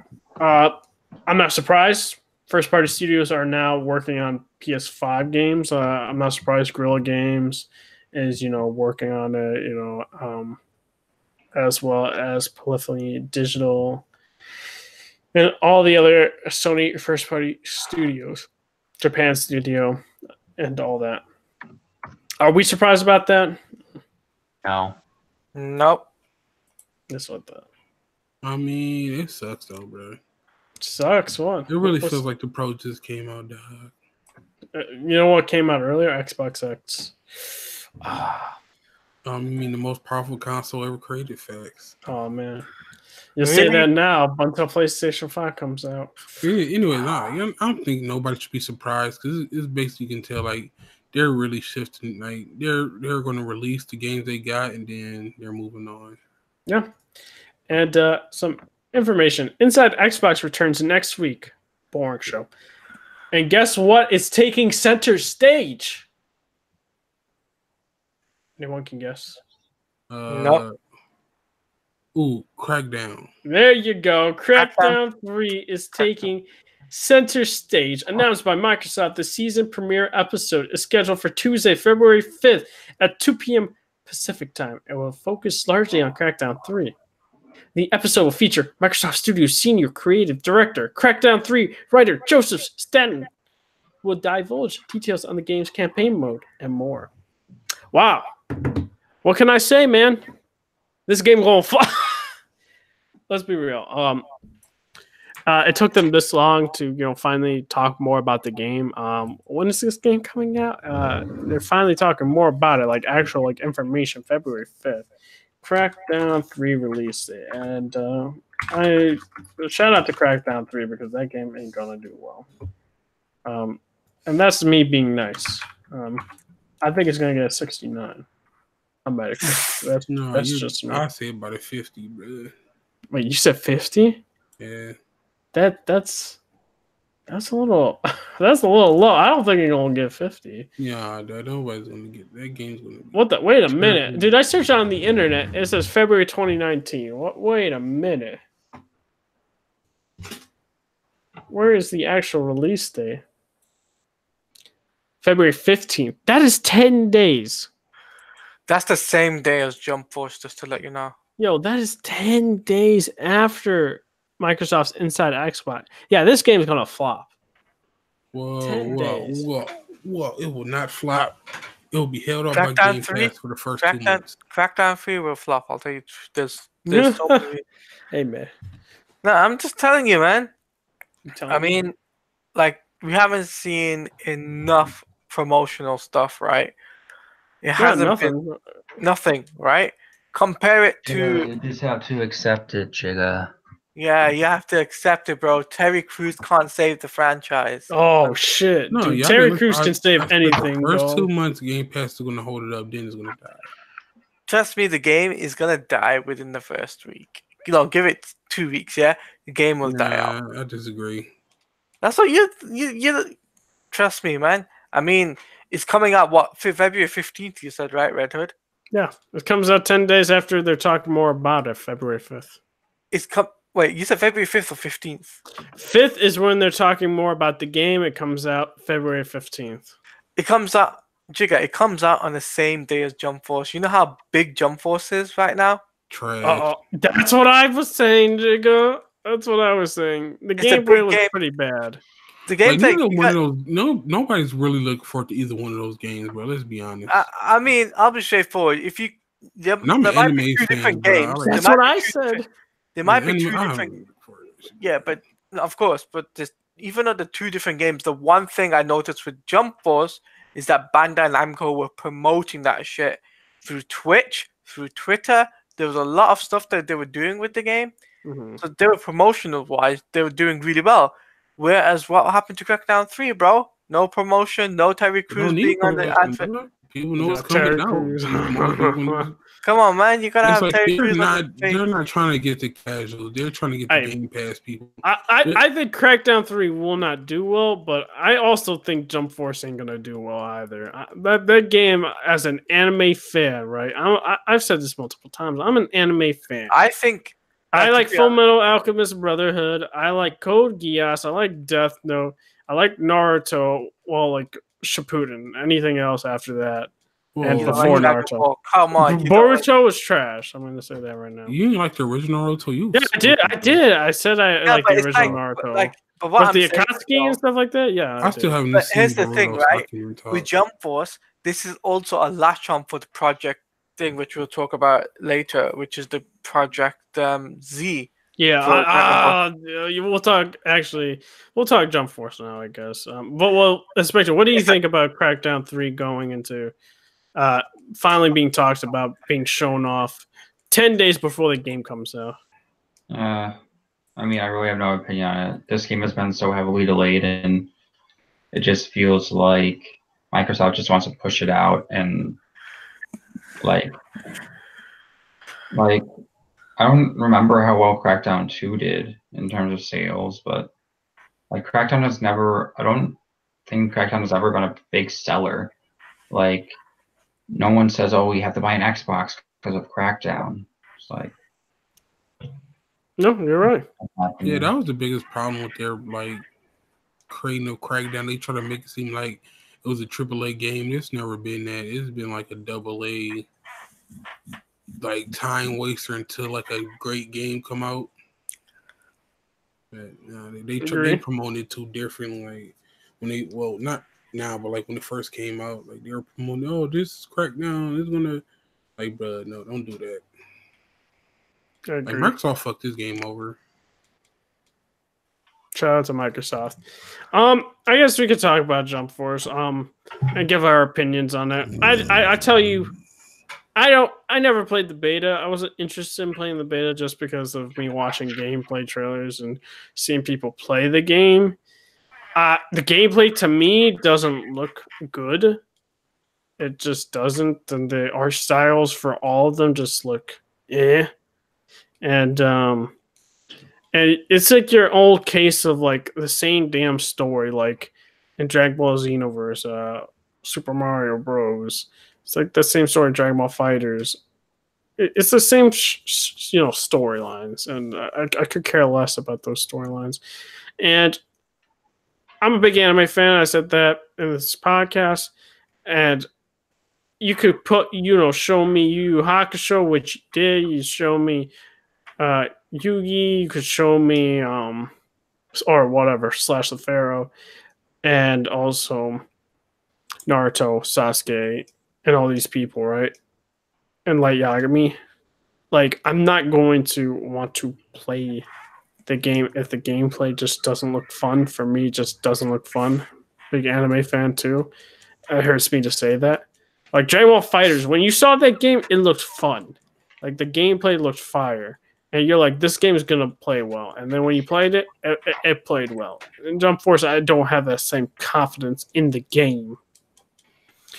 And that's why I will either wait for a big discount or wait for what the reviews say. But for right now, it's a hard pass for me. Chiga, what do you think about Jump Force and stuff like that? Yeah, I like y'all watch gameplay, and I was like, yeah, it's not for me, man. Mm-hmm. But if you get it, and I'm really not a fighter person anyway, so if you get to enjoy it, man, kudos. Yep. What about you? I guess Taladio, what do you think about Jump Force? I played the beta. I enjoyed the beta. Like, not gonna lie, the only one disappointing thing about the beta was the fact that, like, it obviously it's a latching point for another game, but the problem was with this beta was the fact the time zones you set it for. You set the time zone differently, like, oh, you have to be up for this time, and then they had this drought problem where I believe the beta got shut down, and the gameplay looks really cool. Like, don't get me wrong, like there's loads of characters within it. I know that Yugi from Yu-Gi-Oh is going to be in it, and Trunks. There's a lot of Dragon Ball Z, Dragon Ball Z characters in the game. I know that. That's a huge thing. But mainly because of the whole Dragon Ball Z game coming out later.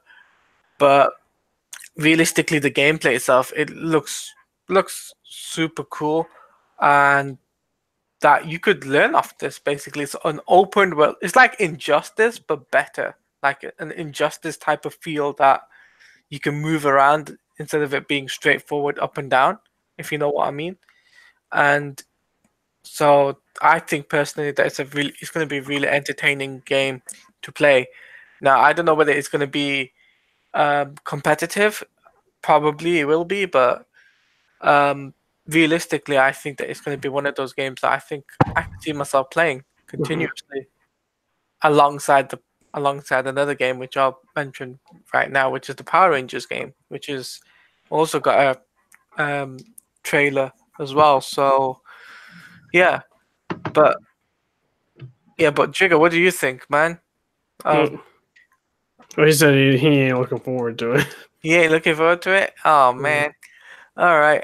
But yeah, in terms of like moving on now, I think because this could definitely latch onto that is the whole Dragon Ball Z Project Z game, which comes out later this year. Yeah, I was surprised about that. My whole thing, after seeing that trailer, why I gotta say this? It's a big pass for me. A big pass for you? Okay. Yeah, I'm gonna have to see gameplay, but this is going based off the story. And what I think about that is the story is just not good because guess what? I've seen Dragon Ball Z storyline for so many times, played it for so many times, seeing it again in that trailer, I'm just like, I need a new story. I can't just keep repeating the same storylines for Dragon Ball Z. It's like, and they're like, well, they're going to add the super. And it's like, I'm good, dude. I'm good. Unless there's like new things to do, the gameplay is phenomenal. Like, and I was the guy advocating for the Dragon Ball Z RPG, but it sounds like they're not like doing anything of a note when it comes to the storyline for Dragon Ball Z, right. And that's just a big pass for me, though. What about you, Inspector? I mean, I'm not really into Dragon Ball, so okay, Jigga. I've never really gotten into anime, so I really have no opinion Jigga. on this whole thing. Jigga, RPG. Dragon Ball Z fighting game? I'm good. Dragon Ball Z should die. Oh man! Wow, I don't co-sign that though. That's an insult. Dude, Dragon Ball Z is the wackest, most overrated anime of all time. Oh no! Don't you say nothing. Don't you say trash about Dragon Ball Z, bro. Go back and watch this. This is overrated and trash. Bro, I watched it just recently, dude. After watching I've been watching Super for the last three fucking days. So even the worst, like Fairy Tail is better. Has a better story. I hate Fairy Tail. I hate Fairy Tail. Screw Fairy Tail. No, not facts. I don't like Fairy Tail either, but it's a better story than Dragon Ball Z. I hate Hunter x Hunter. But for me personally, though, like I think I see where you're coming from, but I feel like this game. It's gonna be like Goku's perspective of. Well, it's supposed to be an RPG. RPG usually you have to make your own character. No, this is Goku. I don't know if it's Goku. Yeah, I can't see you role playing. Yeah, I can't see. Apparently, in the trailer, it said you're playing as Goku. Did it? I don't remember hearing it. Then that's not really RPG because it's like. It said in the trailer, there's a trailer of it, and it specifically says there's a story about Goku. That's a big pass for me because it's gonna follow the same storyline. I mean, I'm good. For me, I want to play it because you know what? I'm a Dragon Ball Z. Like I've got addicted to it, Dragon Ball Z now. I mean, I watched the Broly movie as well, and instantly I'm a big I fan bet too. you fight but- Frieza like 3 times. Like, bro, get the fuck out of here. I'm done. I think what they're gonna do is like include the first Dragon, like from Dragon Ball Z, like the whole Frieza thing, and then from then on, like the way he dies and comes back. Like, See, I don't care for all that. See, my thing is just create a new original storyline, and we're good. I think don't forget with Dragon Ball Z, like the creators of it, they never think like that. The thing is, the creator isn't even Can writing. can we move on from this topic? Okay. Because I don't want to spend so much time on this topic. Yeah. So the last thing I have to say is what I have to say is they just need a new storyline, and the creator doesn't even Toriyama just doesn't write it. The game storyline. I think the only thing he wrote was no. He only created the Android and Fighter Z, and that was it. Mhm. But that was just me. So guess what, guys? Kingdom Hearts 3 has come out, and it scored, I believe, also on Metacritic right now is at an 89 on Metacritic, which is really, really good. It is the highest rated Kingdom Hearts game to date. And what can I say? I've played the game. I've only beaten 3 worlds or 4. I've beaten the Hercules world. I've beaten the Tangle world. I've beaten the Toy Box world.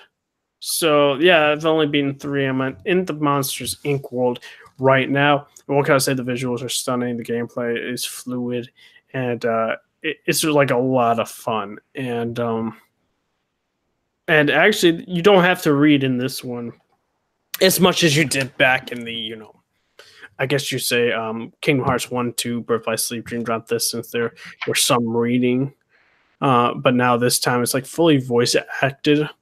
So I'm very much happy about that. The cutscenes, like for Tangled and like seeing the interactions, felt very much like the movie, and I was like, "Gosh dang!" And they have the same voice actors for it too, so it was really, really splendid. And I guess, Jake, are you surprised about the score for the 89 for Kingdom Hearts 3? What's more surprising to me is all the frauds, but Uh, I can't even. From what I've seen, I haven't played it yet, so from what I've seen, no, I'm not surprised. It does look good, graphics wise. I think visual wise, like it looks great. So, Nope. yeah. What about you, Talada? Were you surprised that the game was received that well? Me personally, I think that it did well, really well. So, or I just think, I just think that they could have been a 95 instead of an 89 Oh because man, the story is that good. Yeah, that's it true. brings back classics, classic story characters, and it brings back so much memories. Like for me personally, they bring back some memories. Like I told you, Red Hood, what happened, right? Yeah. So it brought me back some memories, and I feel as if that Sora's story is going to be it's going to be really cool. So Yep. And I guess, Inspector, did you think the score was? Were you expecting that type of number or that type of score for Kingdom Hearts? Yeah, I was probably expecting like mid to high 80s. So Yep. And quickly, I want to say, I did go to the 9 p.m. launch on Monday for Kingdom Hearts 3, which very much interesting enough. Like a lot of people were very like hyped for it and stuff like that. But when I was there, getting my copy, Jigga, I didn't see any Xbox copies being, getting out there. What's happening, man? What are you talking about? I have an Xbox copy, hater. Oh man, Jigga. Look, I support my games that I like on Xbox, bro. Mm-hmm. I'm not all like all these other frauds out here who are like, oh, I love Xbox. But then when the game come out, it's a good game. Yeah. They don't buy it on Xbox, like, bro. Yeah, because I was like, I've been seeing all the blue covers. I didn't see no green covers at GameStop. Oh man, with me, you ain't gonna see no green cover. You just see that black. Oh man. But like in all seriousness, Xbox gamers need to buy this game, but you know, they don't care. Yeah, It is what they it is. should care because like, well, it's gonna be a time when people will just stop caring about creating games for Xbox. Like, I mean, if it doesn't do well, which I don't really think it's gonna hit 1 million on Xbox, to be completely honest. if it doesn't, but that's a shame. And my thing is, like, is there even a point to keep these ports and stuff like that? It's like, I don't think so. If it's doing, I don't know. I guess like, That's what I think, I though. don't know if they're making a profit off of like Xbox, then yeah, but I don't know, bro. Well, we don't even know yet, but nonetheless, some more interesting Kingdom Hearts news is Kingdom Hearts sold 600, I believe 600,000 copies, or something around there, almost 700,000 copies in Japan. And also it beat out Resident Evil 2, which I'm not surprised. I know a lot of people were surprised that Kingdom Hearts outsold Resident Evil 2, but let's be real, Kingdom Hearts is like, do I want to say it, a bigger franchise than Resident Evil. Oh man, it definitely makes me happy because I hate Resident Evil. Fast. Dude, and this is coming from a guy that really liked Resident Evil 2. It's like Kingdom Hearts is just a bigger franchise than Resident Evil. And I beat Resident Evil 2, and it was really, really good. And if you're a big horror guy, survival guy, go pick up the game. And also, if you're a big action JRPG fan, pick up, Kingdom Hearts 3. It's really, really good. So now we go into some interesting movie news. And so, all the Zack Snyder fans out there, Zack Snyder's next movie is a Netflix zombie thriller.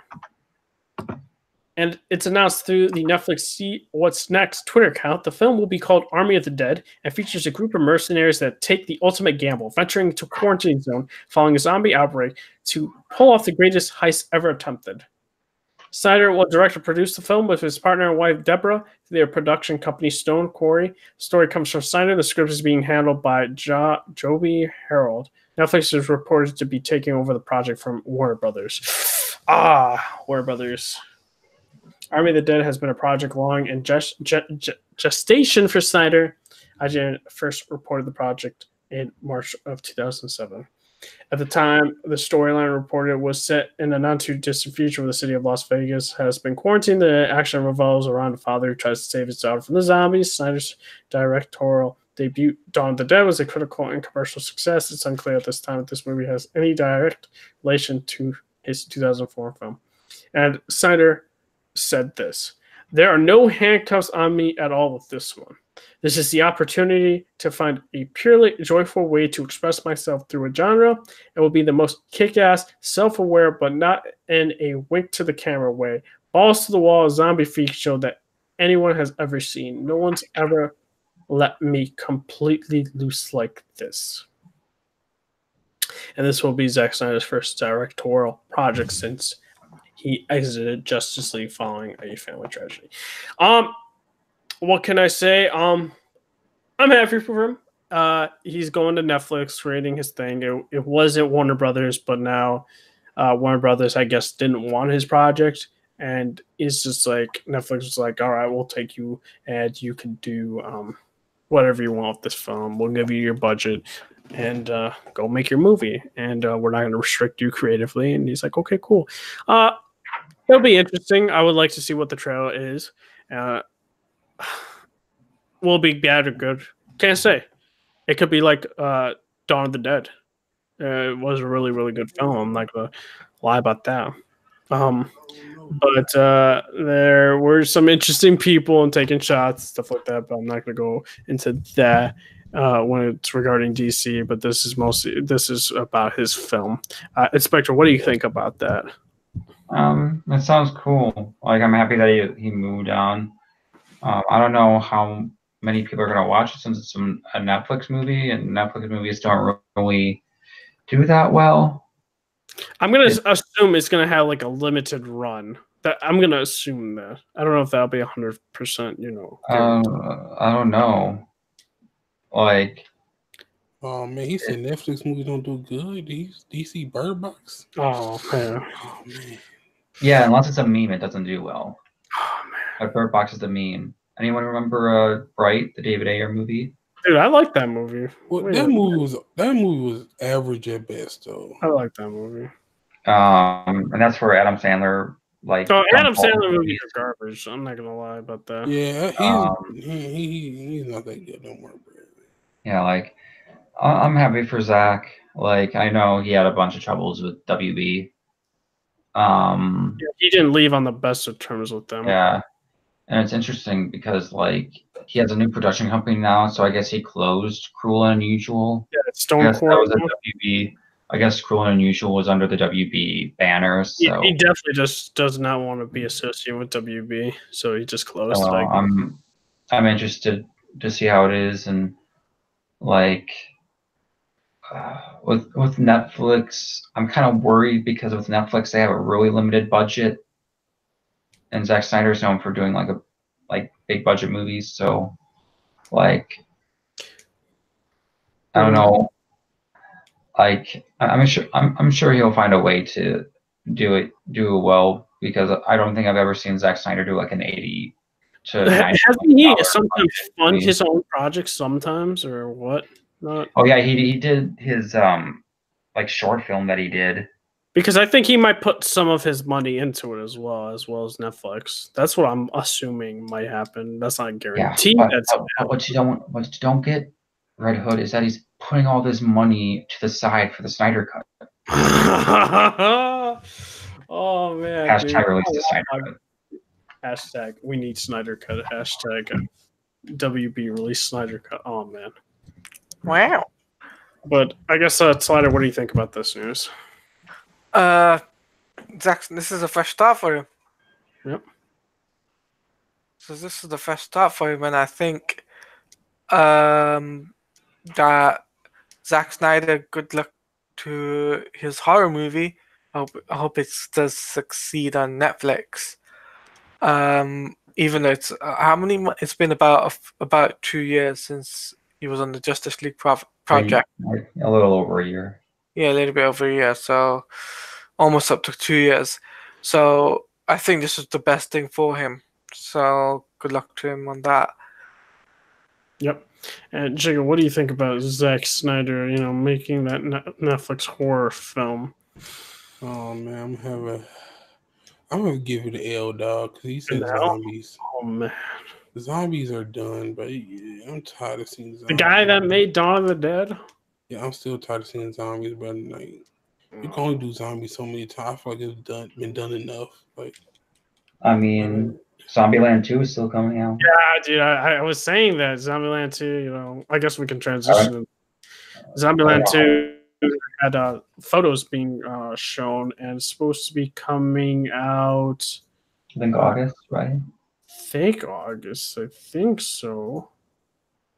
Okay, here we go. Zombieland 2 poster takes the 10-year challenge. So yeah, no. What the heck? It's not even showing. Oh, October 11th of this year. Okay. Are we hyped for it? Are we not? I have no idea. I mean, I like the first one, but it's been 10 years, so. Yeah, that's the 10-year challenge. I don't know. Emma Stone's in it. That's a must-watch for me. I'm probably gonna watch it though. Dude, just like I really like the first one. Movie that Mira is in now, that's a day one watch from me. JK.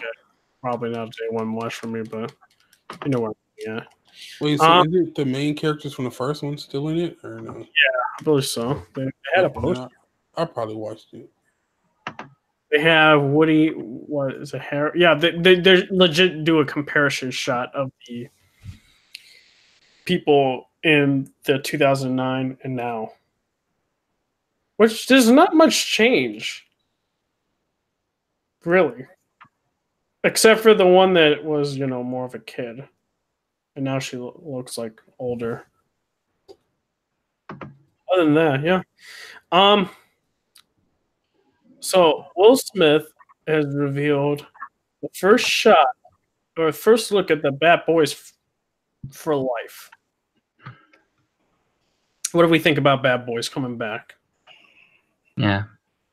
Are we down for it, or is it a no-go, or what? No, I mean, well, the thing is, Red Hood, is that they switched the E with the 3, so it's automatically good. Dude. Automatically hype. Here. Switch the E to a 3. That's a 10 out of 10 movie there. I'm digging this. But Jacob, what do you think? as someone who's seen both 1 and 2, no, because I love 1, but 2 was like, it was not for me, man. So, and I can't see them doing anything that would. I don't know. I feel like the time for this movie has passed. These dudes are too old to be. I don't know. I guess because older people have been doing more action movies lately. So. Oh man. Maybe they can do it. I don't know. You know. Oh, okay. Keep going. Oh no. Okay. So Talani, what do you think about Bad Boys for Life? Bad Boys for Life, I'm not too sure. It won't be the same, I'll tell you that. All right. You talking about, them being out of their prime. Guess what? Rush Hour. Another Rush Hour movie is being... It's going to be... I'll say this again. It won't be the same, so... Why are they trying to roll my childhood, dog? Are we down for this, or is this a no-go? It's a no-go for me. A no-go. No-go? Oh, man. Yeah, Chris Tucker's like... Hey, man, don't you slander Chris Tucker, man. I haven't liked any of the things he's done, bro. Like, I have not seen anything recent. I think I've seen his last... Did he do a stand-up on Netflix? Oh, I forgot he had a stand-up on Netflix. Yeah, it wasn't that good, bro. See, I just watched Dave Chappelle, so... And I don't think he's done any movies that I've seen, so... I don't know about that. But yeah, I don't know. All right, so that's a no-go for both Taladia and Jigo. What about you, Spectre? Rush Hour, new Rush Hour. You down for it? Not really. Like, I watched the first one and I watched the third one. Like, I watched, like, the third one was the only one I watched in theaters. And to be honest, like, I liked it when I was like 10 or 11, but I don't know if I would like it now. That's true. Like, I would probably like the blooper reel more than the actual movie.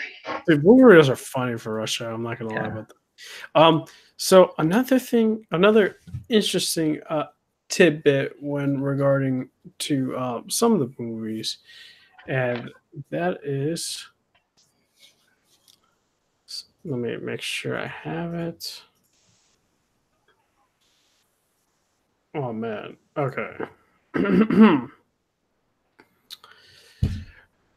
Oh man, I lost my train of thought. I'm not gonna lie about that one. Gosh dang it. You lost your train of thought? Okay. Okay. So I guess we're gonna go into the DC side of things until I remember something. So now what we have for DC is a couple of interesting things. So the Batman release date has been announced, and Ben Affleck no longer playing Batman. Oh, release window, not a release date. Did they do a release date, or is it just like spring or summer? It says Warner Brothers has just announced dates for some of its upcoming DC movies, including The Batman, which will not have Ben Affleck in the title role, which we're going to talk more about after. We're going to be talking about it in general. The Hollywood Reporter revealed Matt Reeves' The Batman on June 25th, 2021, following a recent interview with Matt Reeves about the plot, the movie, the villains, and more. Meanwhile, Deadline reports that after months of speculation, Ben Affleck will not star as Bruce Wayne / Batman, with a reported intention of focusing on a younger Bruce in the film. Affleck also tweeted following the news saying, "Excited for hashtag The Batman in summer 2021 and to see Matt Reeves' LA vision come to life." Variety and THR have reported the sources indicated Affleck's tweet is him bidding farewell to the role. According to Variety, WB is very happy with Reeves' early drafts of the Batman film. Additionally, DC Super Pets will open on May 21st, 2021. What? Wait, what is that? DC Super Pets. No, like I never heard of this movie ever being in development. Oh, I did. You Via, did? yeah, I did via um what's it called? Scooper. Did you hear about this, Inspector? I saw it over Twitter. I don't really know the details. Okay, I guess first before talking about, are you guys excited for DC Super Pets? Nah. Nah. Is it? I guess it's animated, is it? If it doesn't say, I'm gonna assume. Sounds like an animated movie. I'm gonna assume. Like it's gonna be like Crypto and Ace the Bat Hound and all those pets of Batman and Superman. So it's gonna have Crypto, Ace the Bat Hound. They'll have Squirrel. What's it called? The Green Lantern Squirrel, probably. Yeah. Oh well, that's not really a super pet. Like when I think super pets, I think of like Ace the Bat Hound, Crypto the super dog, Streaky the super horse, like all those like characters. mainly all those characters like related to Batman and Superman. Maybe like Goliath, who's Damien's like pet dragon. Yeah, but that's like so that has been scheduled for what's it called? May 21st, 2020. May 2021. It's May 21st, 2021. Yeah, May 21st, 2021. And while a new Suicide Squad is set for an August 6th, 2021 release, we'll talk more about Suicide Squad. We'll talk about Batman right now. Do I believe this now that Ben Affleck's done with the role? I think it's apparent now. Does it suck? Yes. I thought he was a good Batman. It is what it is. It seems like Warner Brothers wants to get away from this iteration of Batman. They just want a fresh start.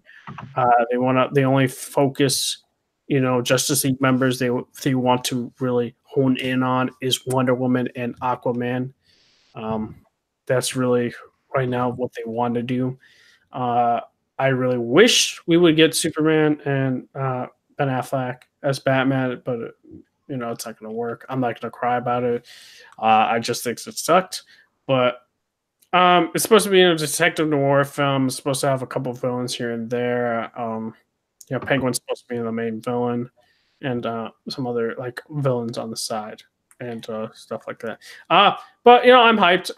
I'm not surprised that Reeves, early drafts were like WB was happy with them. Reeves is a good writer. You can see that with both Dawn of the Planet of the Apes and War for the Planet of the Apes films. So I wasn't surprised about that. I just think the reason why it took so long is WB wanting to, figure things out where to place the Batman film and kind of like distance it away from Justice League and away from, I guess, even Ben Affleck himself. But, that's how I feel. Inspector, what do you think about this whole, I guess, situation? I mean, with Affleck leaving, it was like I pretty much come to terms with him leaving like last year, because like it was all like the will he, won't he stay, and like I think a lot of people expected him to leave. Like I loved his Batman. I know people had problems with like him killing and stuff, but I thought he was great in BVS. One of the best parts about Batman v Superman. Yeah, my thing is, I don't blame him for that. That's not. Him playing the role is completely different. But like with the role, I think it like kind of harmed his like personal life. Mm-hmm. Like, because like during that time, I think he was going through his divorce with Jennifer Garner, and he was like relapsing in his drinking and stuff. So it kind of makes sense. Yeah. Because he had to go to rehab, I think, during Justice League or like after Justice League.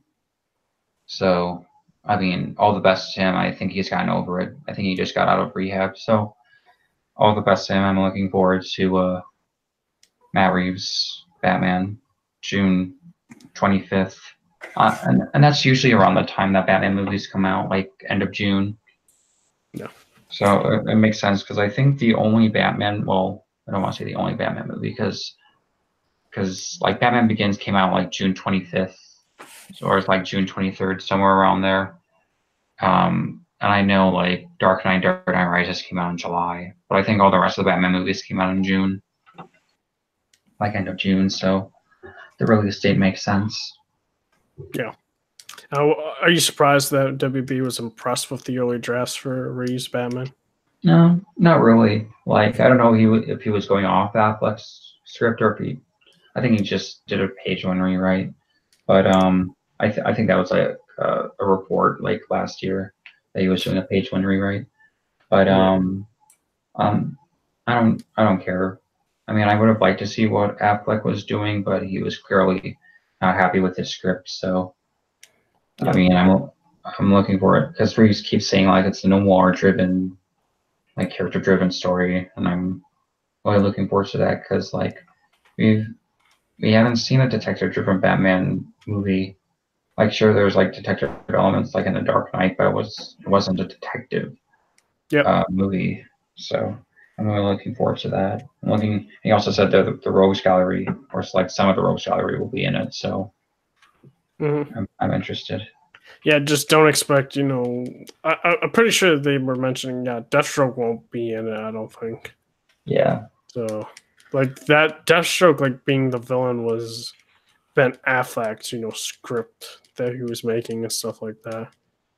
But yeah. Well, it is what it is. I guess what do you think about this, Claudio? I kind of had this feeling that Ben Affleck was going to leave the role anyway because there was so much what's the word, loads of words going around. Oh, he's not going to leave the role, and I was just like, nah, he's not going to put up a fight and all of that, especially what's going on with his real life. And then like he tweeted out himself saying, good luck to the Batman project, which I saw on Twitter. And I was just like, yeah, it makes sense that Warner Brothers, not Warner Brothers, it makes sense for Ben Affleck to walk away now. And I think this would be a fresh start for Warner Brothers for them to possibly rebirth or reborn the DC films universe, because I think this would be a really cool way for it to start. Now the question is, of course, with Shazam coming out as well, how much is it going to be linked to that? Do you think? Or that's the big... Well, what they're trying to do is that they're trying like not to have all these movies to be interconnected. Like they're gonna have like they're trying to like lower the connective tissue, which I'm fine with. Because to be honest, like when I read like DC comics, there's not a lot of connective tissue like between the books. Like Batman is usually doing his own thing, Superman is doing his own thing, Aquaman is doing his own thing, and when they come together in like Justice League, like it's the Justice League story, and like the only time like they all coalesce is if they're in like in a big event. So I'm fine with them being in their own movies, and like Batman is going to be younger. I'm like, that's fine. People are saying, oh, like it doesn't make sense with the continuity. I'm like, it doesn't matter to me. Like you shouldn't be a slave to continuity. That makes the filmmaker's job harder. And and plus like just because Batman like met Justice League later in life doesn't mean he has adventures that he had in his prime. Yeah. So like, because if you look at like I'm just going to use the New 52 as an example because that's the most recent. Like Batman was working for 5 years before he met the Justice League, so he had all that time. He had all that time for now he had 10 years in between. So because of like timeline stuff that DC is doing, but yeah. I'm fine with them going young. I don't want them to go too young. Like Ben Affleck, I think is like in his mid 40s. I'm fine with them going like early 30s, probably like mid 30s or like 34, 35. I'm fine with that. Yep. Batman in his prime. For me personally, is the way I see it is that I see Henry Cavill possibly even leaving as well after the whole Ben Affleck thing as well. Yeah. I think because it makes sense, right? Warner Brothers right now, they've got rid of Ben Affleck. They're gonna look for a new person to play the Batman. They're gonna possibly find somebody new to play Superman. And I think it definitely makes sense, and I possibly go for someone who's about the same age as Gal Gadot, probably, or at least 1 or 2 years younger. Oh, they're not going to recast Gal Gadot. No, they're not going to recast it, but possibly. I thought you were saying recast Superman. Yeah, Henry Cavill's going to be recast, I think. Oh yeah, because it kind of makes sense. Gal Gadot are like the same age. I thought they were the same age. That's what I was thinking. Like 33, 32, something like that. So roundabout, like, it's just the way I feel. Is like I think that with the Batman character itself, the person who will be playing it will be either late 20s or early 30s. That's the way I see it.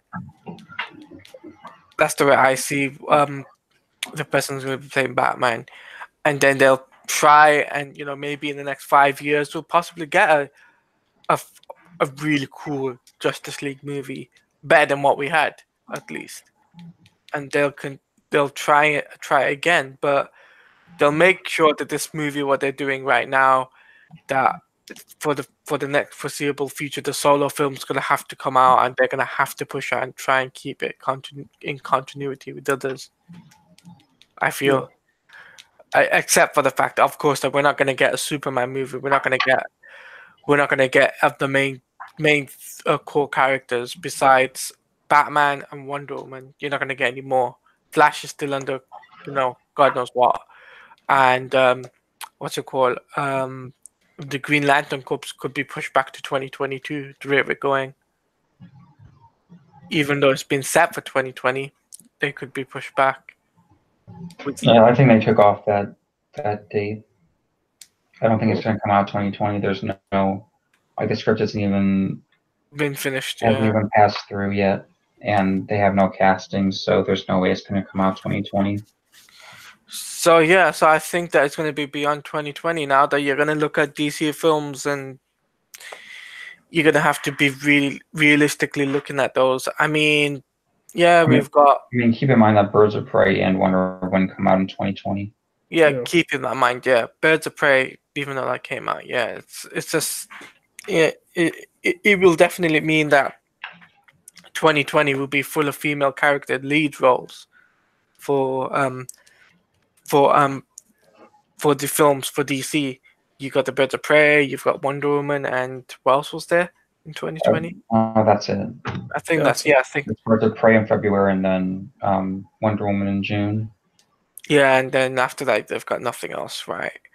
And possibly some Lego movies, because I can see that happening. Yeah. So. So Jiga, what do you think about all this, Ben Affleck and Batman? It just sucks that they can't keep a person who's like it when you keep like swapping like actors, it's hard to get invested in that character and that story. I don't know, because they sometimes they keep some of the story, but it's like I don't know. I don't like it. But I mean, they gotta do what they gotta do, but yeah, exactly. So Suicide Squad. Trash. Oh man, this man hates Suicide Squad. So trying to make sure I have the right page open. So, update news. New reports have once again confirmed Gunn's involvement in the next Suicide Squad movie, with THR reporting he will direct the next film featuring the DC team, following confirmation he would write it last year. However, THR reports Gunn's new Suicide Squad movie will not be a direct sequel, but in fact a relaunch of the property, with new characters and a mostly new cast. What can I say about this? It seems like they want to get rid of anything that's like before, Justice League / like any trace of it. That's what I feel. Like, Yeah. do you have the same feeling, Inspector? I guess like with Gun coming on, it's gonna have a totally different tone from. Well, it's probably gonna have the same tone because they try to make it more like a James Gunn movie, Yep. like the first one. But I mean, I don't know. With Suicide Squad and Birds of Prey coming out, like I seriously don't know if Suicide Squad 2 is the best decision.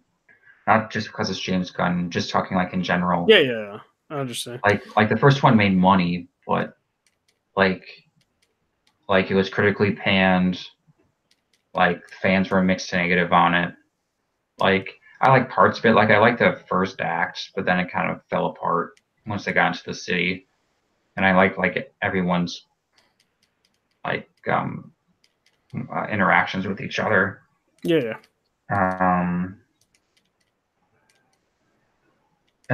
Didn't they say they're gonna keep Viola Davis and Margot Robbie? I They're the only two people that they're. Of course, they're gonna keep Harley because Harley sells. I think they will. See, my problem is, like, will she just go from Birds of Prey and then going into, working on the Suicide Squad movie? I mean, yeah, because Birds of Prey. Well, of course, Birds of Prey still has like pickups and reshoots because all those movies have pickups. Yeah. Because like the reason why they released that. Well, I guess we're gonna talk about the Birds of Prey. Yeah. Like, I mean, there's really nothing to talk about with the Birds of Prey. It's just like It's photos like and a 20 little seconds. video. Yeah.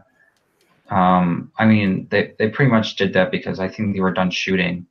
So, it's basically like we're done shooting video. And my question, I forgot, who's directing Birds of Prey again?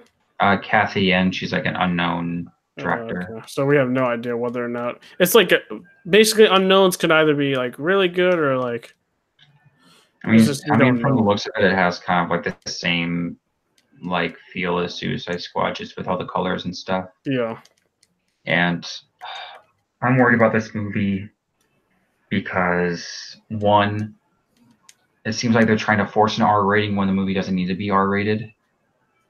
Like I fear that they're going to like put in a bunch of unnecessary violence and swearing just to make it R when it doesn't need to be R. Mm-hmm. And like to go along with that, what they're basically doing is that they're combining Deadpool with Logan. Yeah. Because basically what the plot is that they're trying to keep Cassandra Cain, like who's basically the X-23 the movie, away from Black Mask. They're trying to escort her somewhere away from Black Mask. So it's basically Logan, but with the tone of Deadpool. And like those movies don't mesh together. So I don't know. Like that's why I'm kind of hesitant with this movie. And like the casting is like again torn down the middle for me. Like I'm fine with Robbie. I liked her as Harley Quinn. I like Mary Winstead as Huntress. The person who's playing Black Canary looks good. I don't like the actress who's playing Cassandra. I think she's too young. And I don't like the person who's playing Renee Montoya, even though she looked fine. I guess that was her makeup. They did like really good job with her makeup. But I still think she's too old to play Renee Montoya. Because she's like 50 and Renee's usually like in her mid 30s. Mm-hmm. So I don't know. What do you think about this, Claudia, about the Birds of Prey? Like the photos, the video? I think the Birds of Prey teaser trailer was really good. At least it did show off something instead of nothing. So I think it looks good. We did get to see Ewan McGregor's Black Mask. Apparently, I mean, it's just Ian McGregor though. Yes, Ian McGregor. You probably won't get the mask until the end of the movie. Until the end, but like it was funny to see him in a suit though, because I've never. Yeah, he had the shades on too. Yeah, it was funny to see that because only in my mindset, Ewan McGregor Obi-Wan. It's the Obi-Wan. Yeah, that's it. No. Yeah, it's just that I've always recognized him as Obi-Wan, nothing else. So I think it was cool, but to see the Birds of Prey and Harley Quinn, of course, steal the limelight. we didn't get to see anything else. Like we did. Oh yeah, we got to see Renee Montoya. Don't know who the actresses are in The Huntress and Black Canary. But the question is, will there be a Batgirl in this? Probably. They already confirmed that Barbara isn't in it, Okay. Okay. which sucks because it doesn't make any sense. No. Because when Birds of Prey was like originally Announced. created, it was Black Canary and Oracle. Like the book that introduced the Birds of Prey was called Black Canary Oracle Birds of Prey. Yeah.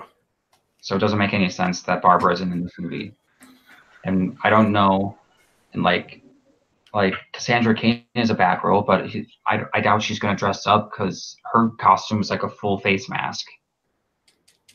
And like her little like vignette, she looked like your 4th grade bully that wanted your lunch money because you got like a hoodie and a cast. Like I'm just worried for this movie. No, I agree. Like I can understand I'll still give it a chance, but I feel it's I'm sorry, I'm not being really negative, but I also feel like this teaser was like really early because I doubt we're gonna get another trailer until Comic-Con, and that's like 6 months away. So Yeah. like, what's the use of teasing people if we're not gonna show another trailer for 6 months? Mm-hmm. Doesn't make any sense to me. No, I feel it. So, Chico, you got any comment on Birds of Prey? Have you seen the video and photos? No. All right, that's fine. Okay, we got 3 more like mini topics and we're done. Wonder Woman 3 will be most likely headed into a modern story. It's going to be more of a contemporary film, and Jenkins said this. It's definitely a contemporary story. It's definitely one of the things we talked about. I'm not planning to put it in the past again because where are you going to go? You have to go forward. It's definitely a contemporary story. That's all I can say. Where we put it and how that gets figured out, I have it totally nailed down. Wait, did you say 2 or 3? Wonder Woman 3. Wonder Woman 3. Am I surprised? Not really. It makes sense. Wonder Woman did 2 happen already, and I didn't see it. Oh, she's doing an interview, and they're talking about like Wonder Woman 1984, which is the second one. Mm-hmm. And the interviewer just asked her if she had ideas for the third one. Yeah, she says I have pretty clear plans for Wonder Woman 3.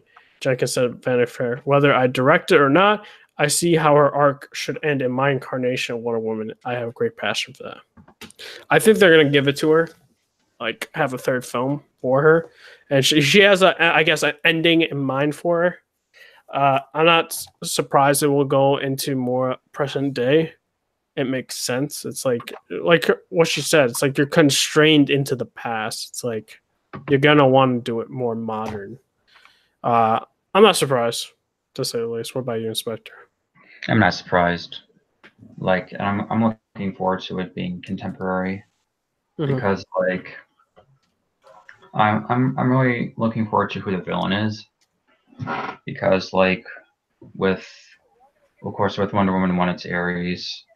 It was Ares. With this one, it seems to be Maxwell Lord, but we don't really know that much. And with the third one, I hope they go with Veronica Cale. She's like, it's really hard to describe her character. Like, some people call her like the female Lex Luthor, but she's not really the same as Lex Luthor. Yeah. But I feel she would be an interesting villain, and that it would be a good way to like bring Cheetah back if they were to bring Cheetah back too, because like in Rebirth, when Greg Rucka originally created Veronica Cale in his run in the early 2000s, and he brought her back in his Rebirth run, and she ran this company called Godwatch, and it would be like really interesting if they like folded that in, and like Cheetah was part of Godwatch, like kind of forcibly part of Godwatch, but it would be really interesting. Yeah, I feel. Ty, you're surprised that it's going to be a contemporary film, set in modern day? No, I think it's no surprise. I think it's something that probably Patty Jenkins was planning to do anyway. Just she probably felt that after doing going back into the past, she probably felt now probably would be a perfect time to do a modern story, after Wonder Woman 2. So that's what I'm thinking. And plus with the whole Justice League thing, I think she's right. That I think solo films should come out first because they do more better, and then work on the team after. Take your time with things. Yeah, agreed. Jig, are you looking forward to a Wonder Woman 3 set in modern times? After the first one, I enjoyed the first one. So if the second one comes out and it's really good, then yeah, I will. I really don't care as long as they have her the character. It doesn't matter where it's set up. I got a question: does she age No. different from? No. Zero. Wait, so she never aged. Oh. She has her aging is. She's like a god, basically. Oh yeah, I forgot. Yeah, she is a god. Yeah. Yeah. Like she doesn't have immortality. She just has increased life. It's just a long life. She has increased life because when she was on the island, she was immortal, but when she left the island, her immortality, she doesn't have immortality anymore. That's true. All right. So, quick question, guys. There's some news that went out. Why I say Final Fantasy? Fast and Furious is having a spin-off movie featuring all the female drivers. How do we feel about this, Jiga? As someone who's been off that series since I think the one before Paul Walker died, that was the last one I seen. Six. I think that was 6. I was done with the series after that, bro. It's it's done. It needs to end. No, I agree. The series is not that. It's not even about racing anymore. It really isn't. It wasn't they switched that with Fast 5. It became more of a heist series. I would even argue only the first Fast and Furious and Tokyo Drift were actual racing. Yeah. But that's just me. What do you think about this choice of just doing a female spin-off movie? You think it's going to work for their favor, or? Yeah. I guess. I like Dwayne Johnson as Hobbs. Yeah. I didn't see Fast. I didn't see Fate of the Furious, so I don't really care about Shaw. Well, it's I don't even know all the females, so I can't even tell you. Yeah, Michelle Rodriguez. So she's gonna be a main lead. I don't know. She's the only one I know. Yeah. That's the only. I don't know who else they're gonna put. I have no idea. I'm only really interested in the Hobbs and Jason Statham. That's the only one I'm really interested in, to be honest. I'm not even interested in the mainline one, to be honest. That's just me, though. Last bit of news, and I forgot to leave this for gaming side. Spider-Man got a patch. He got the Bagman Spider-Man suit as well as the Foundation suit. I'm surprised they did both. I thought they were going to choose one. I thought they were just going to do Bagman, and I was going to be like, gosh, dang it. But they did both. Please, both the fans. I'm happy. Foundation suit looks pretty dang awesome, to be completely honest. And and it was for free, just to let people know. So, Jiggy, did you see the new suits for Spider-Man PS4 now? No, I haven't. You need to, bro. It's so good. What about you, Spectre? Have you seen it? Yeah, I've seen the new suits. They both look good. The Future Foundation suit looked awesome. I love the Future Foundation suit. I mean, I haven't played with them, but I've seen videos of them, so I've seen gameplay of them. Yep. And they both look great. It's weird that they made the Bagman suit look really good. Yep. And Sly, what do you think about the two suits that they added into Spider-Man? I think they look really cool. I think that I saw another YouTuber that basically said, "Oh, it's gonna be a thing." I'm just like, no. You've got your facts wrong. mate. I'm sorry to say.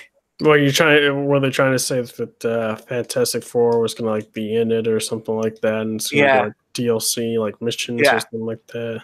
Yeah, Essentially, that definitely was not gonna happen. That's what he basically stated, and I was just like, bro, you got your facts wrong. So that's And just me.